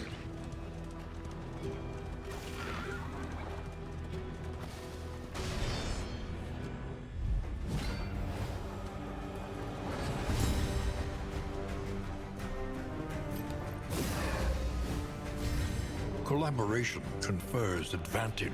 I don't have more, which is sad.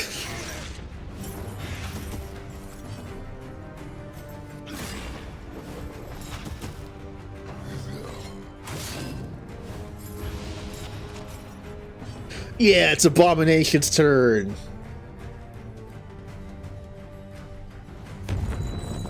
Oh, that's cool. Oh, that's cool. The animation, like everything has a startup animation. Uh-huh. All right, so what can we do right now? This is a self-heal.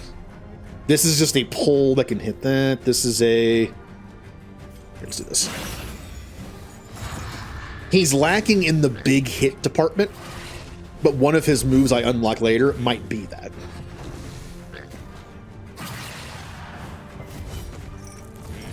What are your resistances, by the way? It's not terrible. His death resist is the same as everybody else's, which is not great for a tank. But they're not terrible.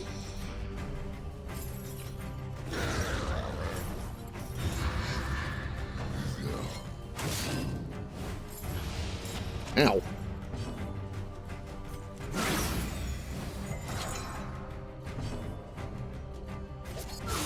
A master stroke. I can actually use Incision when Jester's in the party, because we alternate spots. So if I want to, I can actually keep Incision on for quite a while to save mastery points.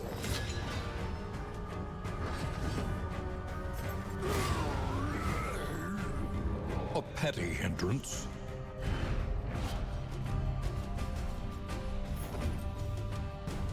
And I think we already got a... remember how last time it took us forever to find like a decent trinket? +2 speed for minus 10 HP is not terrible. Yeah, he only loses 3 HP for +2 speed. I'll take it.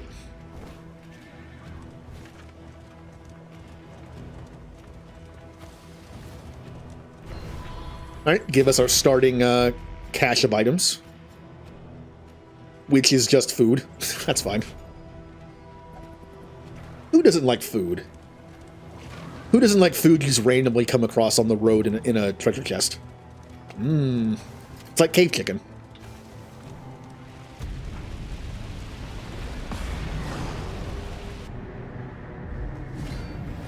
Only 3? That's not bad. Let them come. Let them break against the bulwark of our defense.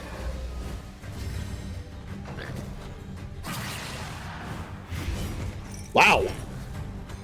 That got through his decent blight defense and also ounce of prevention. Damn.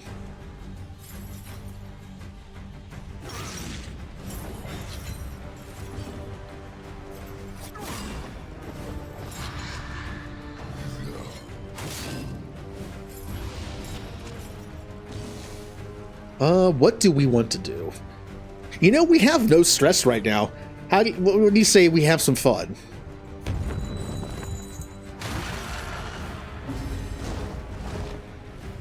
Ooh, he looks cool. So Rake hits the front 2. It does give me 1 stress. But the skill gains 1 plus damage, plus 1 damage for 2 turns. So if I use it twice, it'll get to its max strength. Or we use Rage, which does 5 to 7. And when they're vulnerable, it actually does more. Let's use Rake.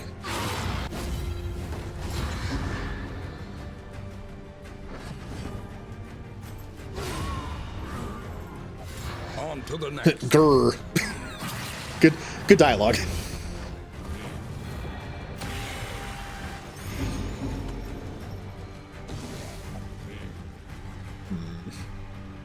Let's transform back. We lose 2 stress, we gain regen, which will help with the blight damage. I can also just do this. Alright, I'm just messing with his mechanics to see how he works. I like him. I'm curious to see what his other moves are.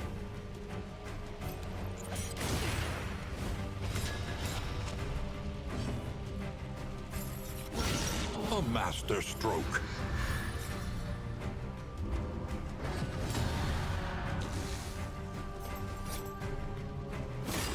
Yep. I can't hurt him, but I can blind him again. Put a couple blind tokens on him. I do have Fester. Adjacent enemies are blighted. I don't like the move, but I have it for now. Didn't blight him. Even with the mark, I didn't blight him. I did bleed him at least. Good miss.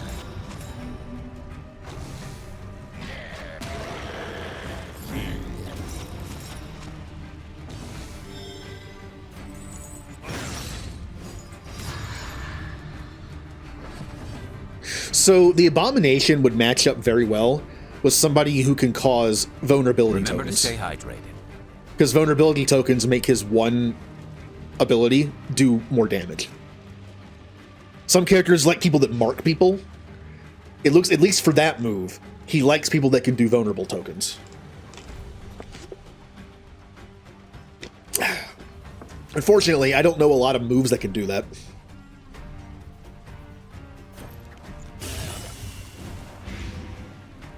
I'm not even sure how he got that.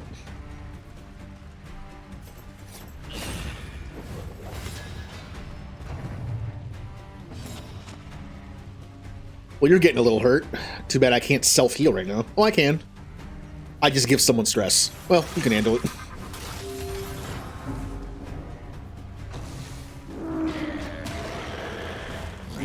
Fail? I didn't fail. I'm doing fine.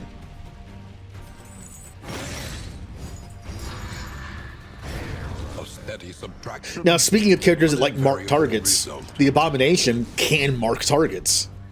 And he can bring a marked target forward. You know how that's good for? Hellion. So if I wanted to replace the Flagellan, just because I get tired of using them sometimes, with the Abomination, again, more damage but no team heal. I could use this move. I could use that move to pull someone to the first position and mark them for the Hellion to then do 50% more damage to them. That's kind of fun. Yeah, the only downside is Flagellant has a great team heal. But, hey, for all we know, Abomination will get one too. It all comes down to what his other abilities are. Easily resolved.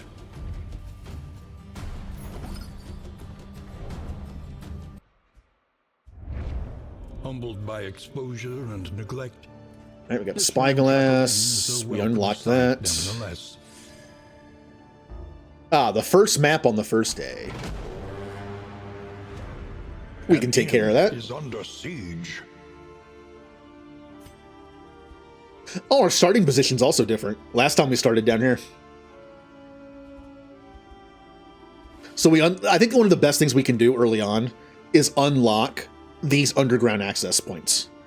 Because if we can put like a heal in, a upgrade in, and then that has a bunch of discounts and stuff like that, we can get to them fairly quickly from the outside of the map. And then we can do the same thing on the inside. We can have like one be a heal and one be a training one. So that way we pretty much have good stuff everywhere. So, we could swap in Audrey. I'm going to say no on that one. If there's only... If I want to swap in somebody for this team to try out some stuff, I would probably... Until I figure out what his other moveset is, what his other moves are, I'd say this is fine for now. But if I can make the Abomination a good tank, Hellion would be fun to put in there. And I don't have to worry about stress at all because we have Jester. So where is everybody? Audrey's here. Who didn't make it in? Oh no! The Duelist didn't make it in. Oh no! Oh, the Cultist didn't either. I kind of hate that. But who's missing? Oh, Leper. No, Leper's here. Who's missing? There's the Duelist, the Occultist, and the Vastal. No, Vastal's here. What? Who am I missing? I'm missing somebody. You're here. I'm pretty sure 3 characters get left out. Consider, well, especially new. Also, Bounty Hunter's missing. Was Bounty Hunter on that list? They might have been on the list. I think they threw in Bounty Hunter because they were like a character you could sometimes control. I didn't pay attention. Bounty Hunter might have been possible to start with. If that's the case, he's missing too. That's fine. Sponsor read. Haven't done one of those in a bit.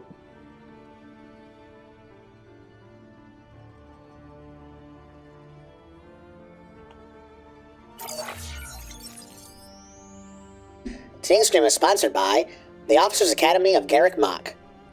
The Officers Academy of Garrick Mach has exactly what your heir needs to succeed. Our rigorous curriculum educates the students in the art of warfare, magic, and leadership, taught by the best and most talented experts of Fodlan. Notable alumni include hot dog eating champion Raphael of the Leicester Alliance, accomplished painter Ignaz Victor, and elite napper Linhart von Hevering. For nobles and commoners alike, the Officers Academy is the only institute for greatness. And Lawrence, I guess. All right. Vestal's down here. Okay, we're gonna move Hellion closer to some. Like, I want to get her in the party. Adapt. Okay. First thing, here's what we're gonna do. Here's what we're gonna do. This is the very first in, but it's also connected to the underground accesses to the other 3. So we can make this a heal one, or more importantly, to start off, a mastery one. That you may stand just a little taller at the end. Because I can immediately do this. And use those mastery. We only have like 2, but it's still worth it.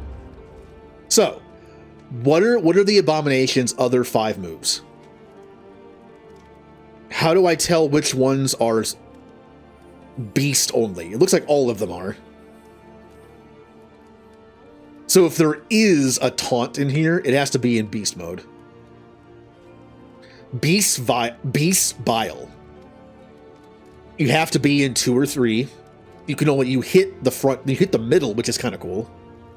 Target 3 blight and clear corpse.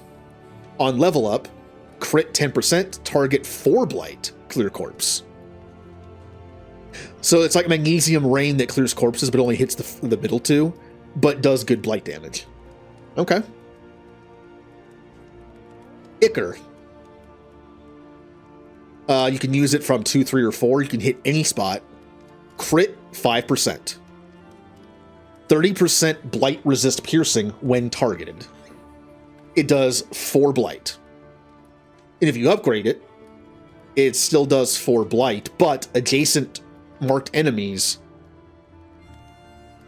No, you mark adjacent enemies when the target is marked. Okay. So this is a good way of spreading around mark. Maul. 4 to 5 damage. Plus 2 damage. Oh, plus 2 damage when the target has a defensive token. That's kind of cool with this. Because you can do both of them. When you level it up, you do 5 to 7, 10% crit, ignores that. Plus 4 damage when they're defensive. Okay. Slam. Back 3, can hit the front 3. Damage is not bad. Self. Forward, wow, it's a moving one. Depending on who's in the party, would depend whether or not I can use this. Target knockback 1. Okay. And instinct. Target pull 1. Ooh, it gives them 2 vulnerable tokens. So use this combined with this. It removes dodge. And if you crit, they become stunned. It only does 2 to 3 damage. It has a cooldown as well. But it ignores riposte, not dodge. So you can bypass riposte, put 2 vulnerability tokens on, then do this for extra damage against vulnerability. So unfortunately, there is no ability in here that adds taunt tokens. So I would say he probably can't replace Flagellant as my pure tank. And some of these moves can only be used in the second slot, not the first. So I'm not sure how I would use him. I mean, he has plenty to do in the front slot. He can still do Rake. He can still do Rage. He can still do... He can't do Slam. He can do Instinct. Okay. Yeah. I see him as just, for at least for me, being just like another frontline person. Who's pretty tanky. And can do some cool stuff. But no taunt tokens. And only 2 self-heals per combat. Yeah. So he's more about blight and damage and just being tanky. Still not bad.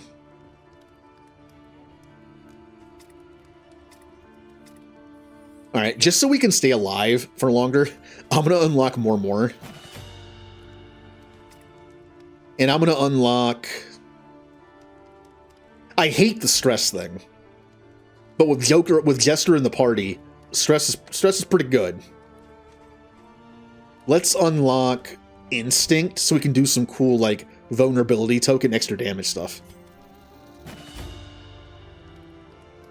Why are there so many Lawrences in chat?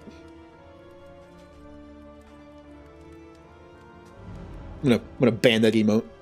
I'm gonna ban my own emote.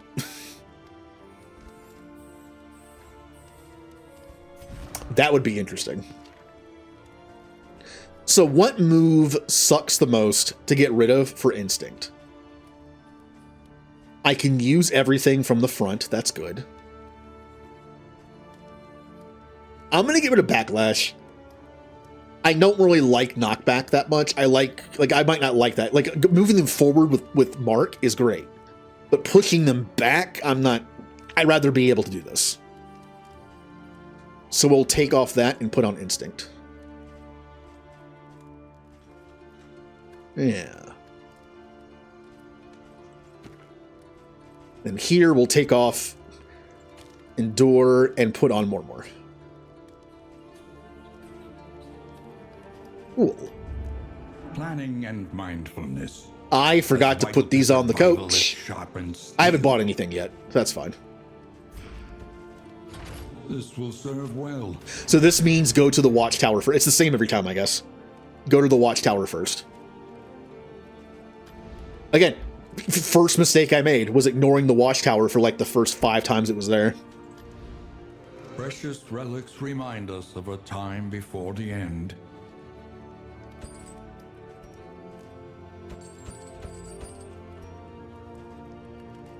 That's not bad. I did notice that we were losing flame a little more than the other game mode.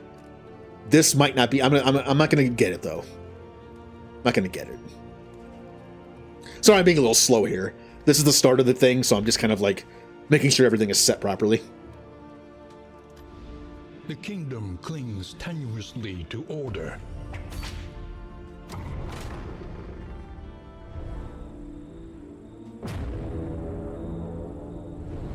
The Fodder. Everyone's favorite place, Meatland. What a bad idea for an amusement park. The rancid crop grows on the shelf, and the That's an amusement park you would see in like some messed up cartoon. Like, hey, we're taking the kids to the amusement park. Yay, we're going to Meatland. myriad options require careful. All right, watchtower first. We're just going to immediately take care of that. Reliable information brings accurate insight. After all, One of my first level ups I have to do is the Jester's stress reduction. If we're going to use the Abomination, the Jester is a must.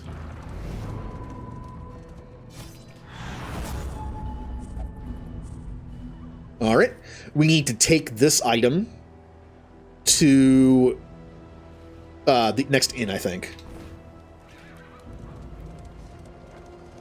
All right, do we fight or do we do an assistance encounter? I think we fight. I think we need money early on. I think a mistake we made in the other game, in the first one, was we avoided some fights early on, which left us very gold-starred.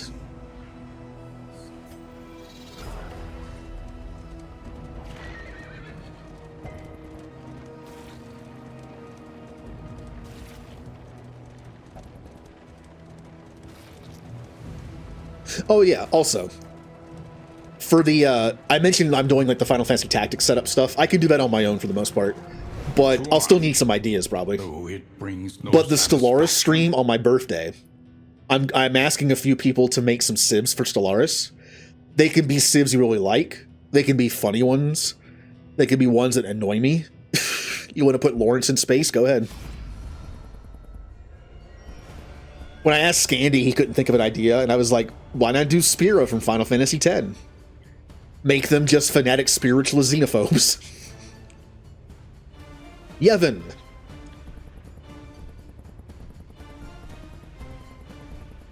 And then we can pick some like civics that make sense for that.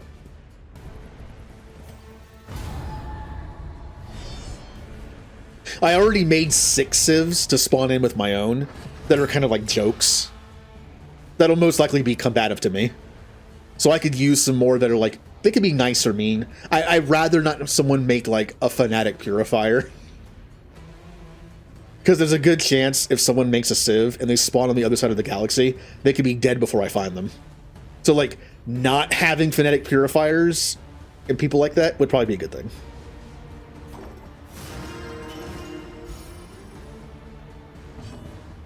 I transform! And I do Instinct.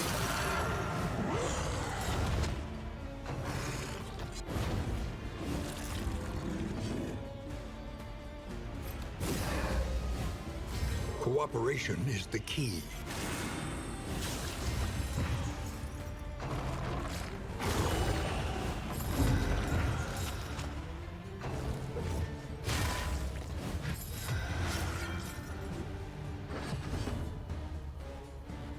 I also had an idea. I'm not sure how it would work. I had the idea, since I'm kind of like role-playing that Stellaris playthrough as like my streaming channel, that's the joke. I'm doing under one rule, which is one of my favorite ones, because you can make your leader just last forever, and it's me. I'm just a streamer Civ.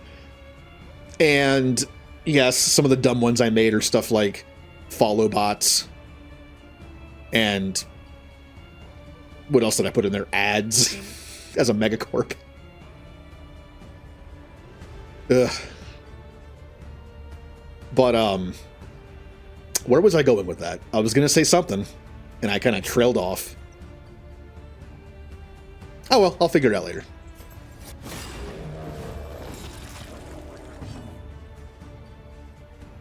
Rage. That's some good early damage. Still, yeah, but it was, I forget what I was going to say though. Like, I have the dumb ones. I'm playing as basically me. There was some reason why I mentioned that specifically. Why did I mention I'm playing as me? And I don't remember. Ah.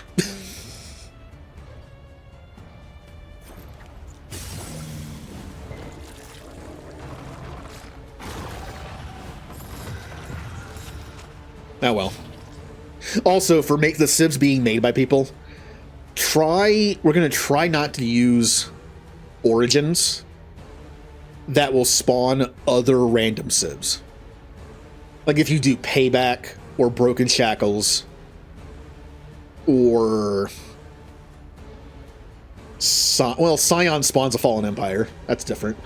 Or Imperial Fiefdom, that'll spawn 3 other empires and 1 is advanced.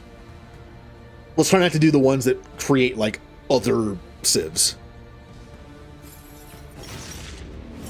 Again, if you just have, like, an idea for the civ, I can kind of fill in the blanks with, like, the civics and the traits. Just kind of give me, like, a feel for it.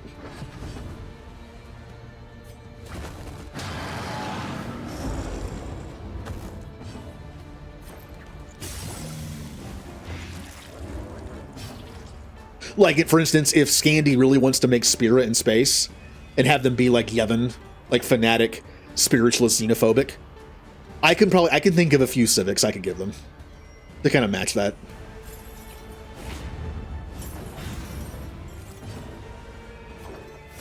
There is comfort in company.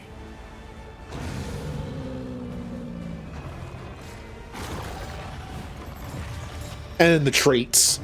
The traits for people in Spira, they probably have enduring, just because of, it's Spira. Having to deal with sin all the time, it's like, yeah, they're pretty enduring.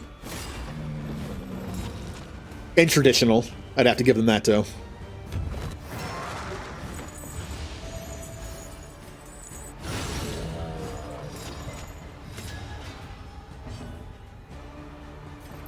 Well, now I want to put, if he doesn't use the Spira idea, I might just put Spira in the game myself. I kind of like that now.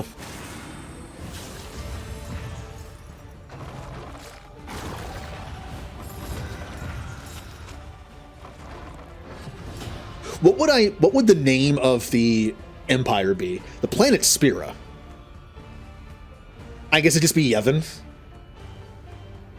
Like that, if Spira at the time of the Maesters and stuff had to make like an empire name, and they were going to other planets, like spreading Yevon, it would be Yevon something. I'm not sure what yet, but like the Kingdom of Yevon or something. I don't know. Oh, I guess technically it wouldn't be Imperial. If the Maesters run Spira, that's more of an oligarchy. Because it's like a small group of people that run it. An opportunity. Dictatorial and Imperial, there's only one. And the heir takes over. So as much as I would love to make like some messed up thing, it would probably be oligarchic.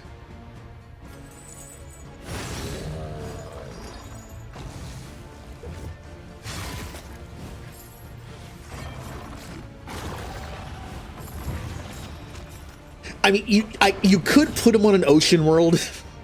I know Spira is not all ocean, But whenever I think of Final Fantasy X and Spira and stuff, I just think water. Their planet has a lot of water. So it might be kind of funny to give them, like, aquatic. Oh, man, what if I made them, like, aquatic humanoids? Like, I gave them the human portraits and gave them the aquatic tree, because everyone's so good at swimming and, like, breathing underwater somehow. Give them anglers. That's actually a good civic now.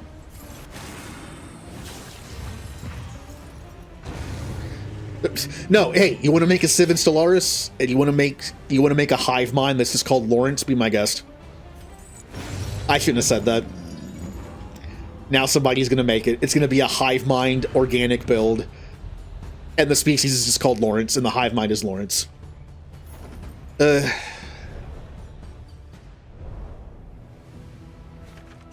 When deliberation is exhausted, trust. Or you could make Fodlan. If House Gloucester took over all of Fodlan, there are some fun civics for that. I may or may not have made a prototype version of that already. Where it's like aristocratic elite. Basically, I went everything with like nobles. Things that add noble jobs, things that make the rulers better. And people don't like. Like dystopian living standard. Yeah, that's about right. In crisis, we can rely only upon each other. Hello. Oh, wait. Oh, that's right. Before I improve his transformation ability, everyone has a 33% chance of getting 2 stress. And guess what happened that turn? All 3 of them got 2 stress.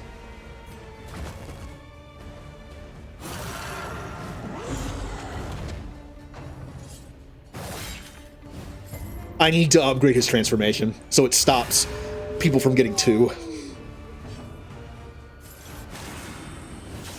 Even if it's not incredibly, common. Hold fast. It's also possible that 33% is for everybody. Maybe it's like a roll for, like, it's just one roll. That would suck. But it's possible.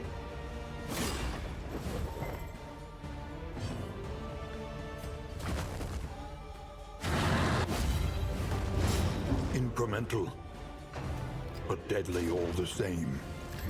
I can definitely tell, like, I'm missing Helion's damage. Like, the Abomination isn't doing as much damage as she does. So I'm kind of missing her right now.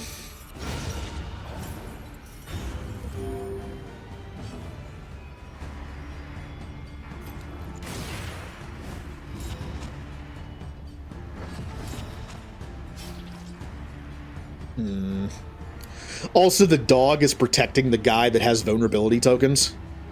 So I can't use Rage properly right now. Because it'll just hit the dog. I'm just going to do this.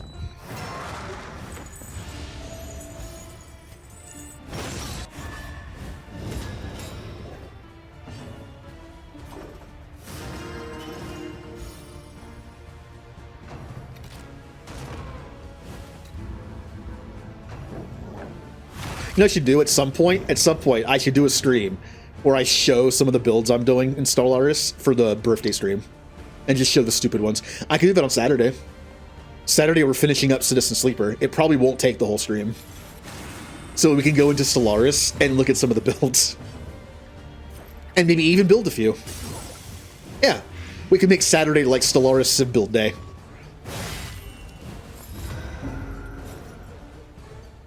Well, half day.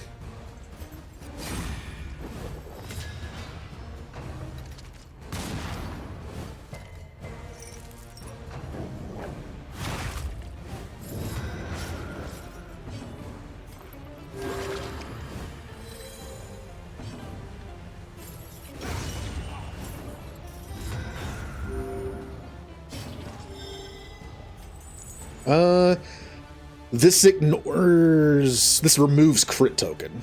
Okay.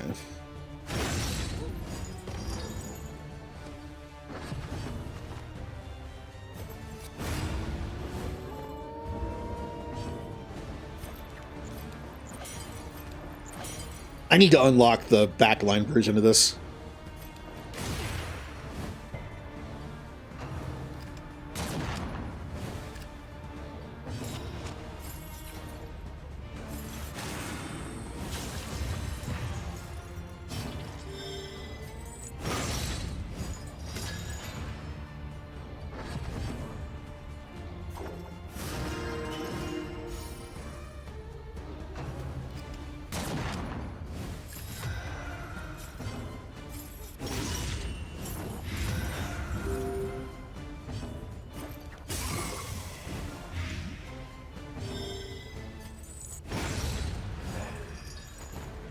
Yay.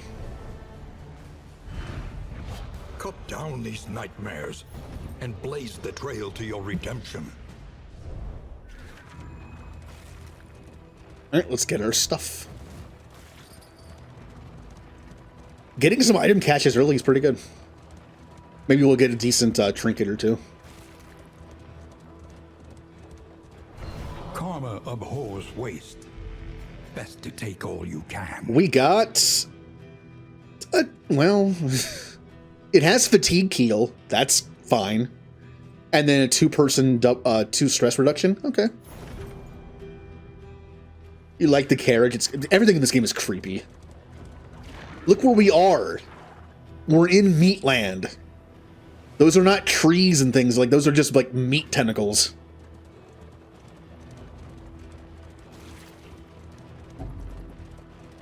Even the pets that you can equip to the stagecoach are kind of creepy looking.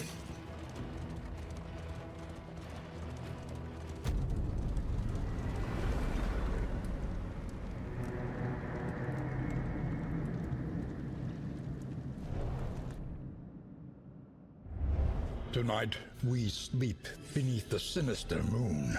Heavy hitters. Champion enemies have increased chance to appear. Increased quantity of looted relics, baubles, and materials. Oh, that's good. At least we get more from it. The Tundra. Is that an area we haven't been to yet? Maybe?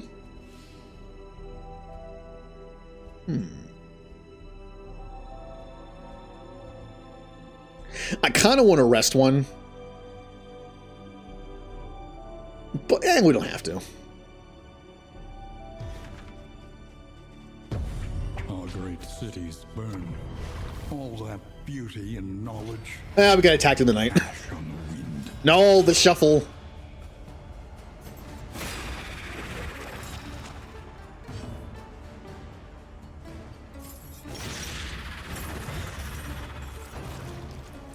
We're attacked by weird worm things.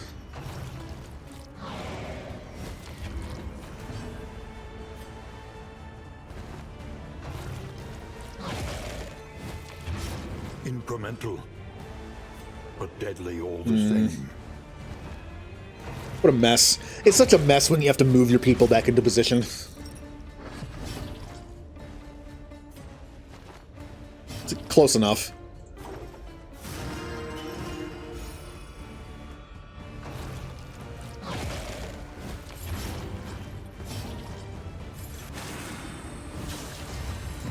I'm pretty sure Abomination, yeah, he can do his stuff from here. We don't have to transform for this fight. These guys aren't that tough. I don't have to spread a bunch of stress around for this.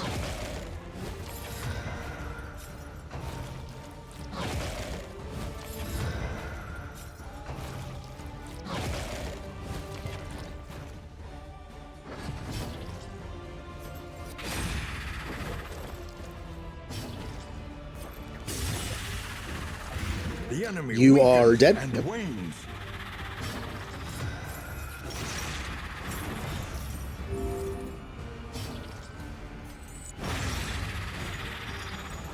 A petty hindrance. Now the problem is the backline is all that's left. This team is lacking backline damage. We don't have Hellion with Iron Swan. Paracelsus doesn't have her backline Plague Bomb yet. Jester can hit slot 3. And I can hit slot 3 with Damien. No, I know I can't. Never mind. Thought I could.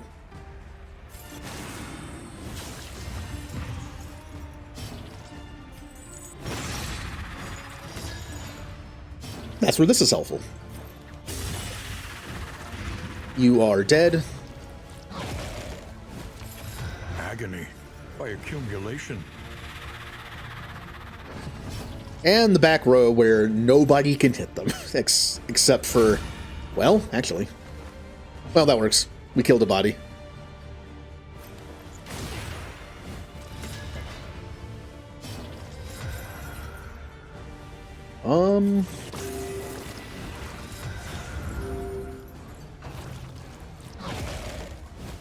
I'm surprised the worm hasn't tried to eat one of the dead bodies yet. They can do that. Lethality writ large.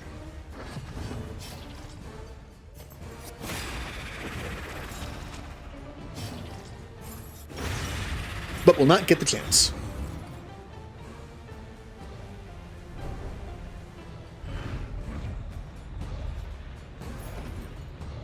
Can we sleep now? Alright, to the fire area. Ew. Which area would you rather go to? The fire area or the meat area? Ugh. I mean... Behold, the great meat cities of man doesn't inherently hurt you when you get near it. and aflame.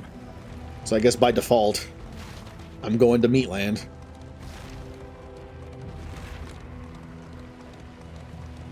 Also be really hot here.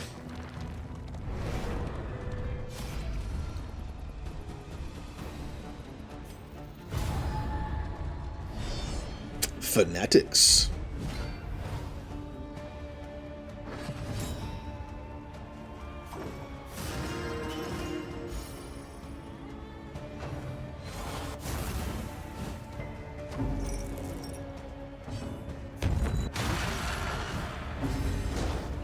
All right, separate roll. Jester got 2, they only got 1.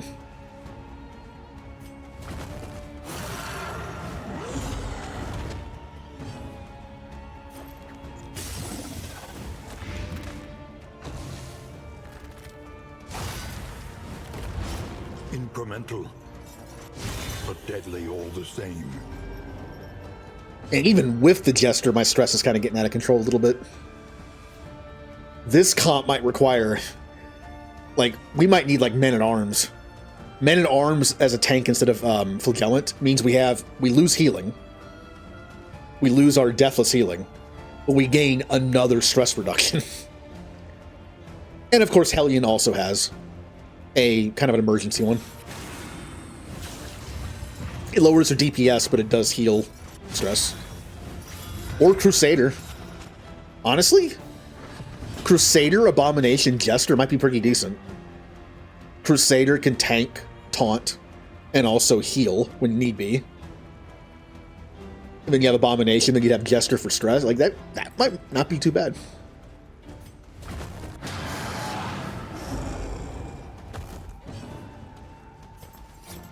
Nah.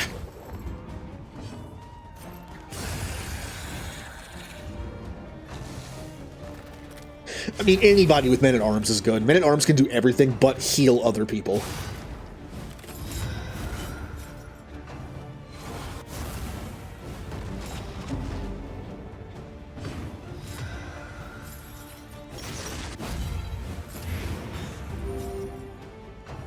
Alright, you are dead.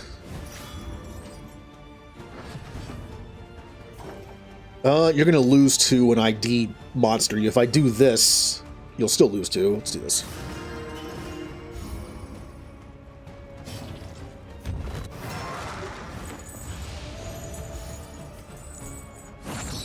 An opportunity squandered.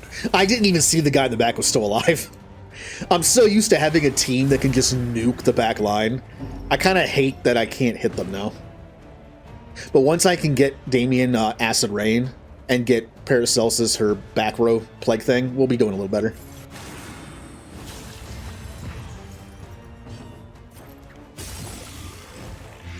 Malaise, measured and steady.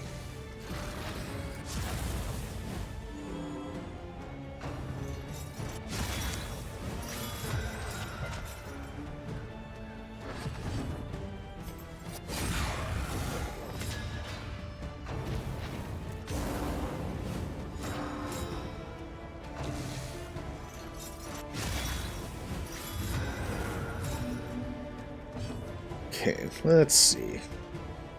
You're being defended by the guy in the back, which means this will actually hit him. Or I'll miss. Haste and carelessness. Hallmarks of the unprepared. Ugh.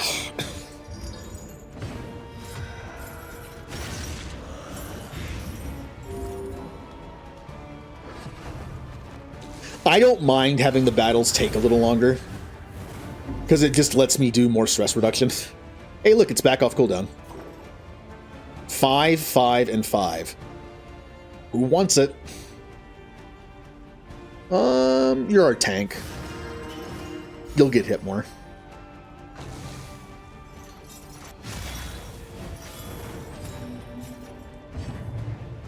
The thing is, normally in my party, most of the time, the Jester gets to do stuff besides stress heal. But since the Abomination guy causes more stress, that's kind of all he's been doing. It's like, stress reduction, do move. Stress reduction, do move. It used to be like stress reduction, do a few moves.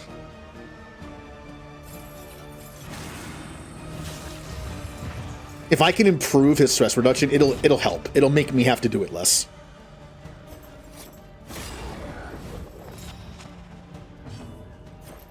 Or again, doubling up on people that can do it. Like Man-at-Arms or Crusader. Can make all the difference. Or Hellion, kind of. It still surprises me that the Vestal has no stress reduction, considering she's supposed to be like the support character. I think maybe one of her trees, one of the routes you can go down, might have one move that can, but I think it might be a self stress reduction. To the unknown.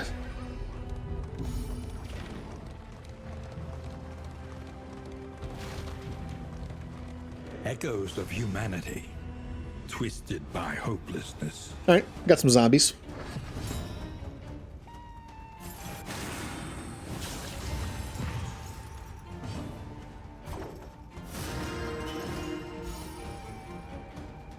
Like once I give the Jester Encore, I like to do Encore turn 1.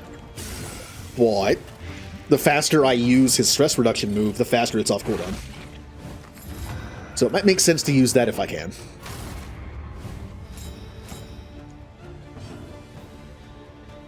Rawr.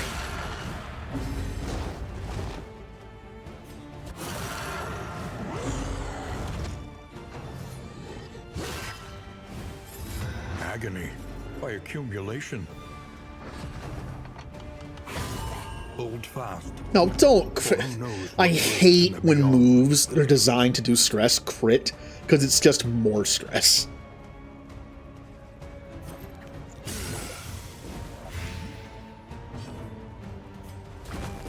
Oh, he lost his bad... No, that's sucky. Well...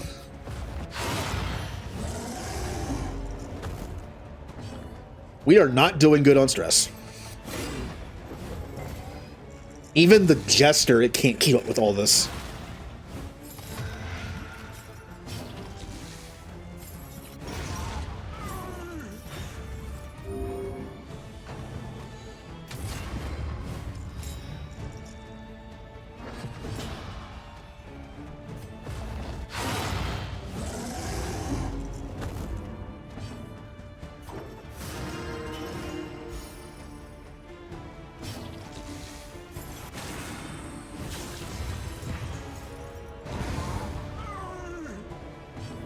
Just like I'm curious to look at some guides for kingdoms to see like what some people focus on first, I want to see guides on Abomination and see like what party comps you might be good at. Where it's like, hey, if you bring Abomination, make sure to bring this character.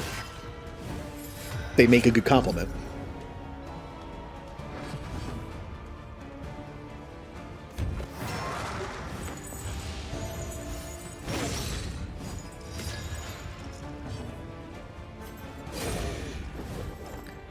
I wouldn't mind if this fight lasts one more turn. That way I can get someone else's stress down. This wound, at least, has been tended to.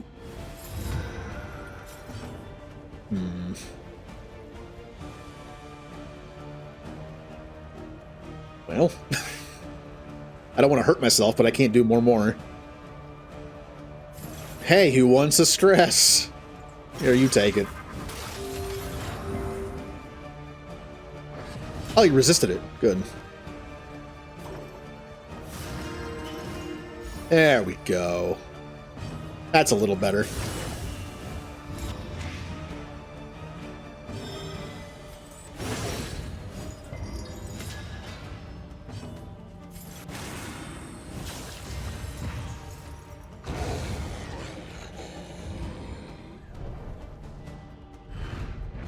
Cut down these nightmares and blaze the trail to your That might be redemption. another trinket I don't mind using. Plus 3% crit, but minus 10% healing received. Jester. Another way that Jester can mitigate stress. He has a high crit chance. So if you kind of lean into that, every time he crits, he'll at least take off stress on himself. Sometimes others. The Desperate Few. This is where we start to hate each other. Neutral. Lose flame. I don't want to lose flame, so. I never liked these because all that ever happens is two people disagree and I get a -2 to somebody. I usually try to avoid them.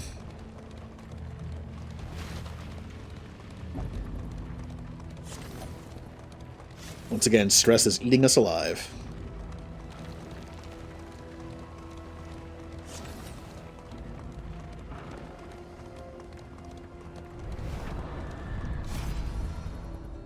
We have leave. We have get food and also light, or we have get double food and light for money. Ugh. Abandoned or forgotten. God, they're down to It is 6. ours now. That combined with high stress, it's just gonna get worse and worse. Yep.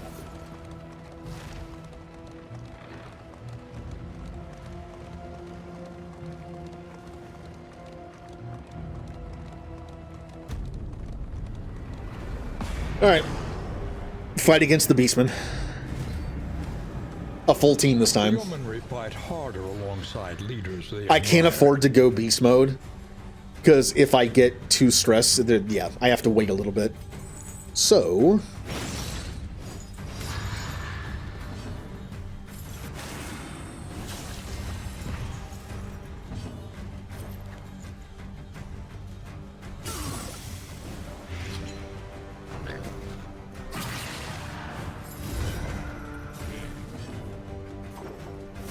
There is comfort in company.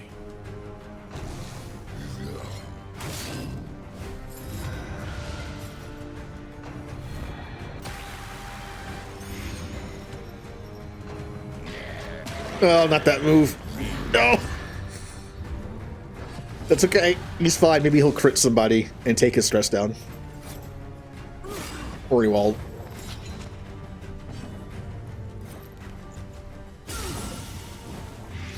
Alright, you are dead. Hold fast, Well, there he goes. for who knows what lurks in the beyond. Ooh, nice.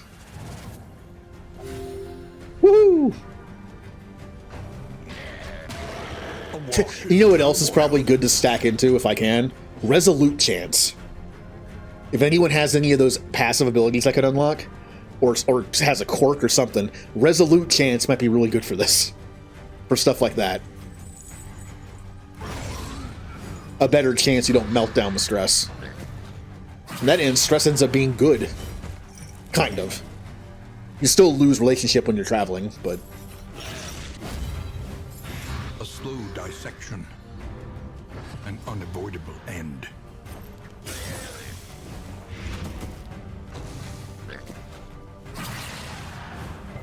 Yes, the problem with Abomination is, if I'm in a situation where I'm too stressed out and I can't use his beast mode, he's not very good. I mean, that's intentional. Like in this situation, he's just not doing anything, because I can't use him yet.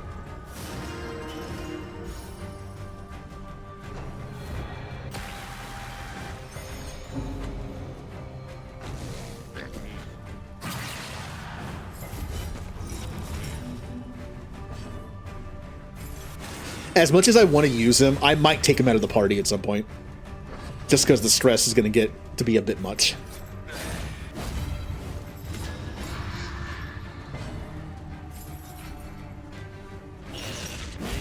Steady yourself.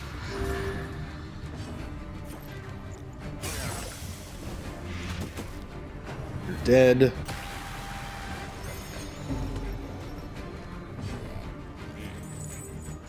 This also does minus stress. I gotta remember that. It won't heal him where he is now, but it would take stress off. He was already dead. Why did I do that? Oh, whatever. Now he's very dead. Variable can make all the difference. Oh, stop with the stress moves. Play the song.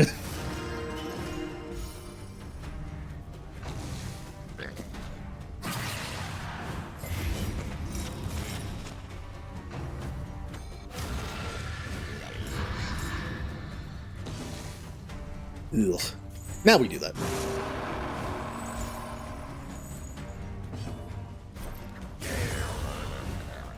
I'm curious to see what his story is.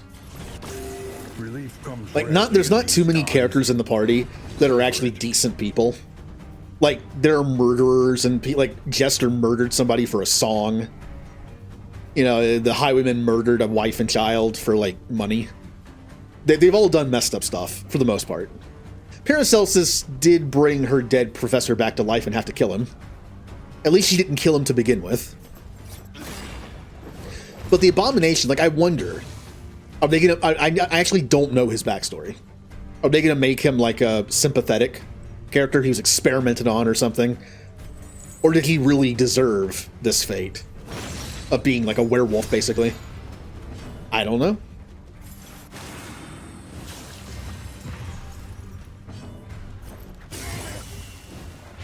The enemy weakens and wanes. An interminable conflict.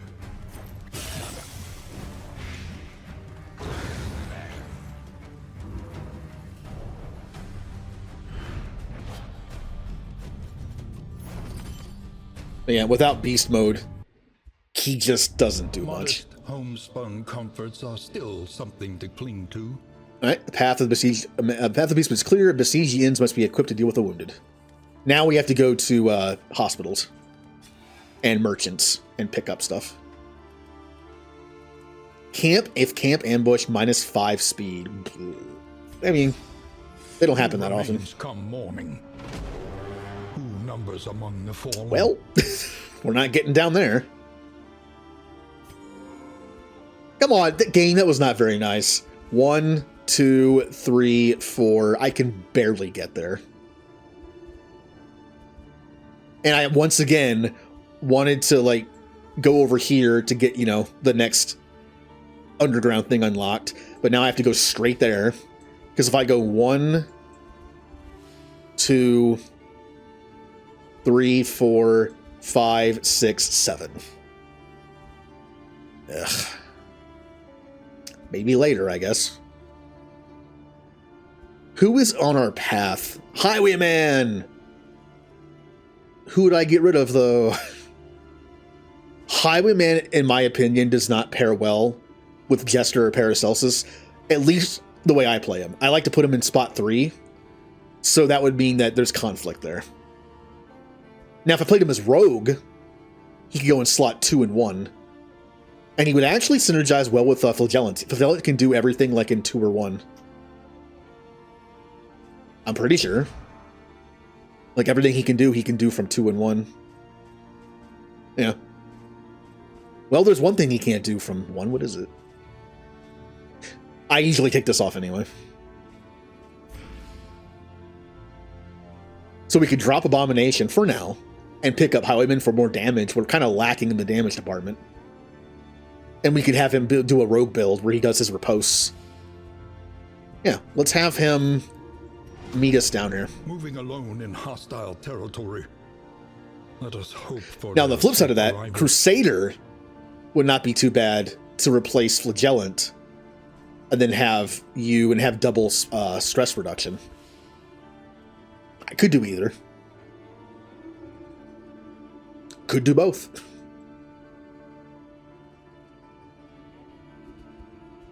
Yep, the choice is up to me.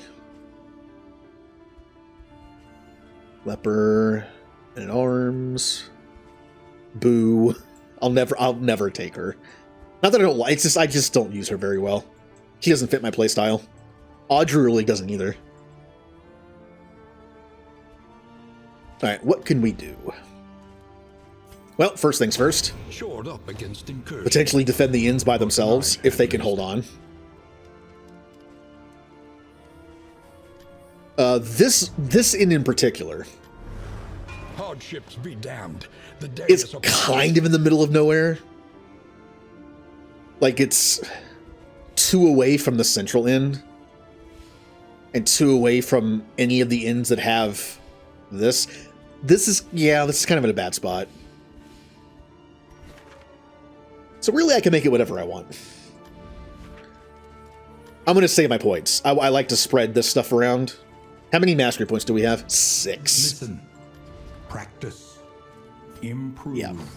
I like every inn to have these 2 and these 3. And then potentially these 2.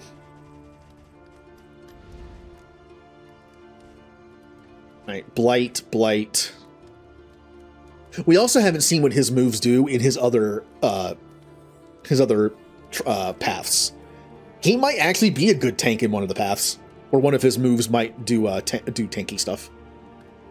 And he might even get a team heal. I don't know. All right, since we're probably gonna dump Bigby for now, we probably shouldn't spend a lot of points on him right now. Who do we know is gonna stay in the party? Paracelsus is. Jester is. And Flagellant will for now. So I'm going to make his... I'm going to get Acid Rain. Maybe Sepsis later. Let's get Encore. And we'll save the 2 points for when we pick up Highwaymen.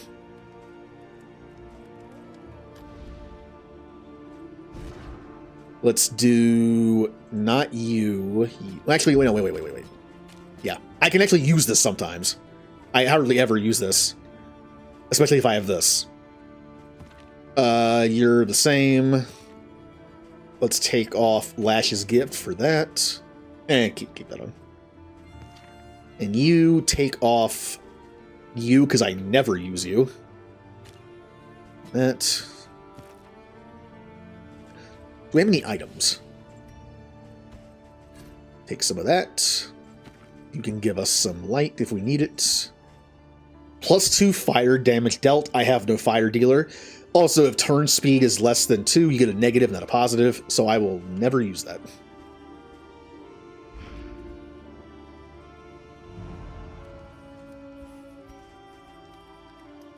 Who hates each other? Neutral. Alright, we're taking you out of the party fairly soon. So out of you 3, you 2...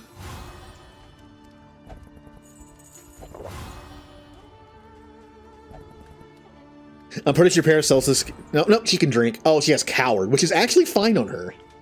I don't mind that.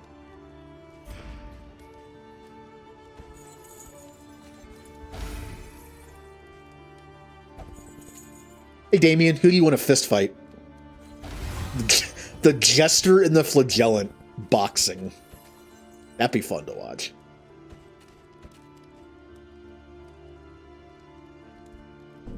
Oops. Alright, this has to go on next. As vital to In this, we have to go to sharpened 2... steel.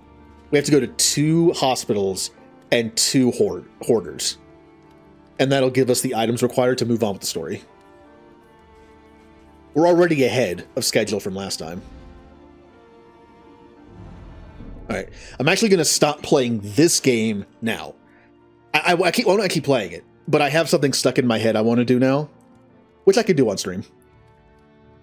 I said I was going to do it on Saturday, but you know what? I want to do it now. I'm going to indulge my like compulsiveness when it comes to like ideas stuck in head want to do now. So that'll be done. That'll be it for Darkest Dungeon 2 for tonight.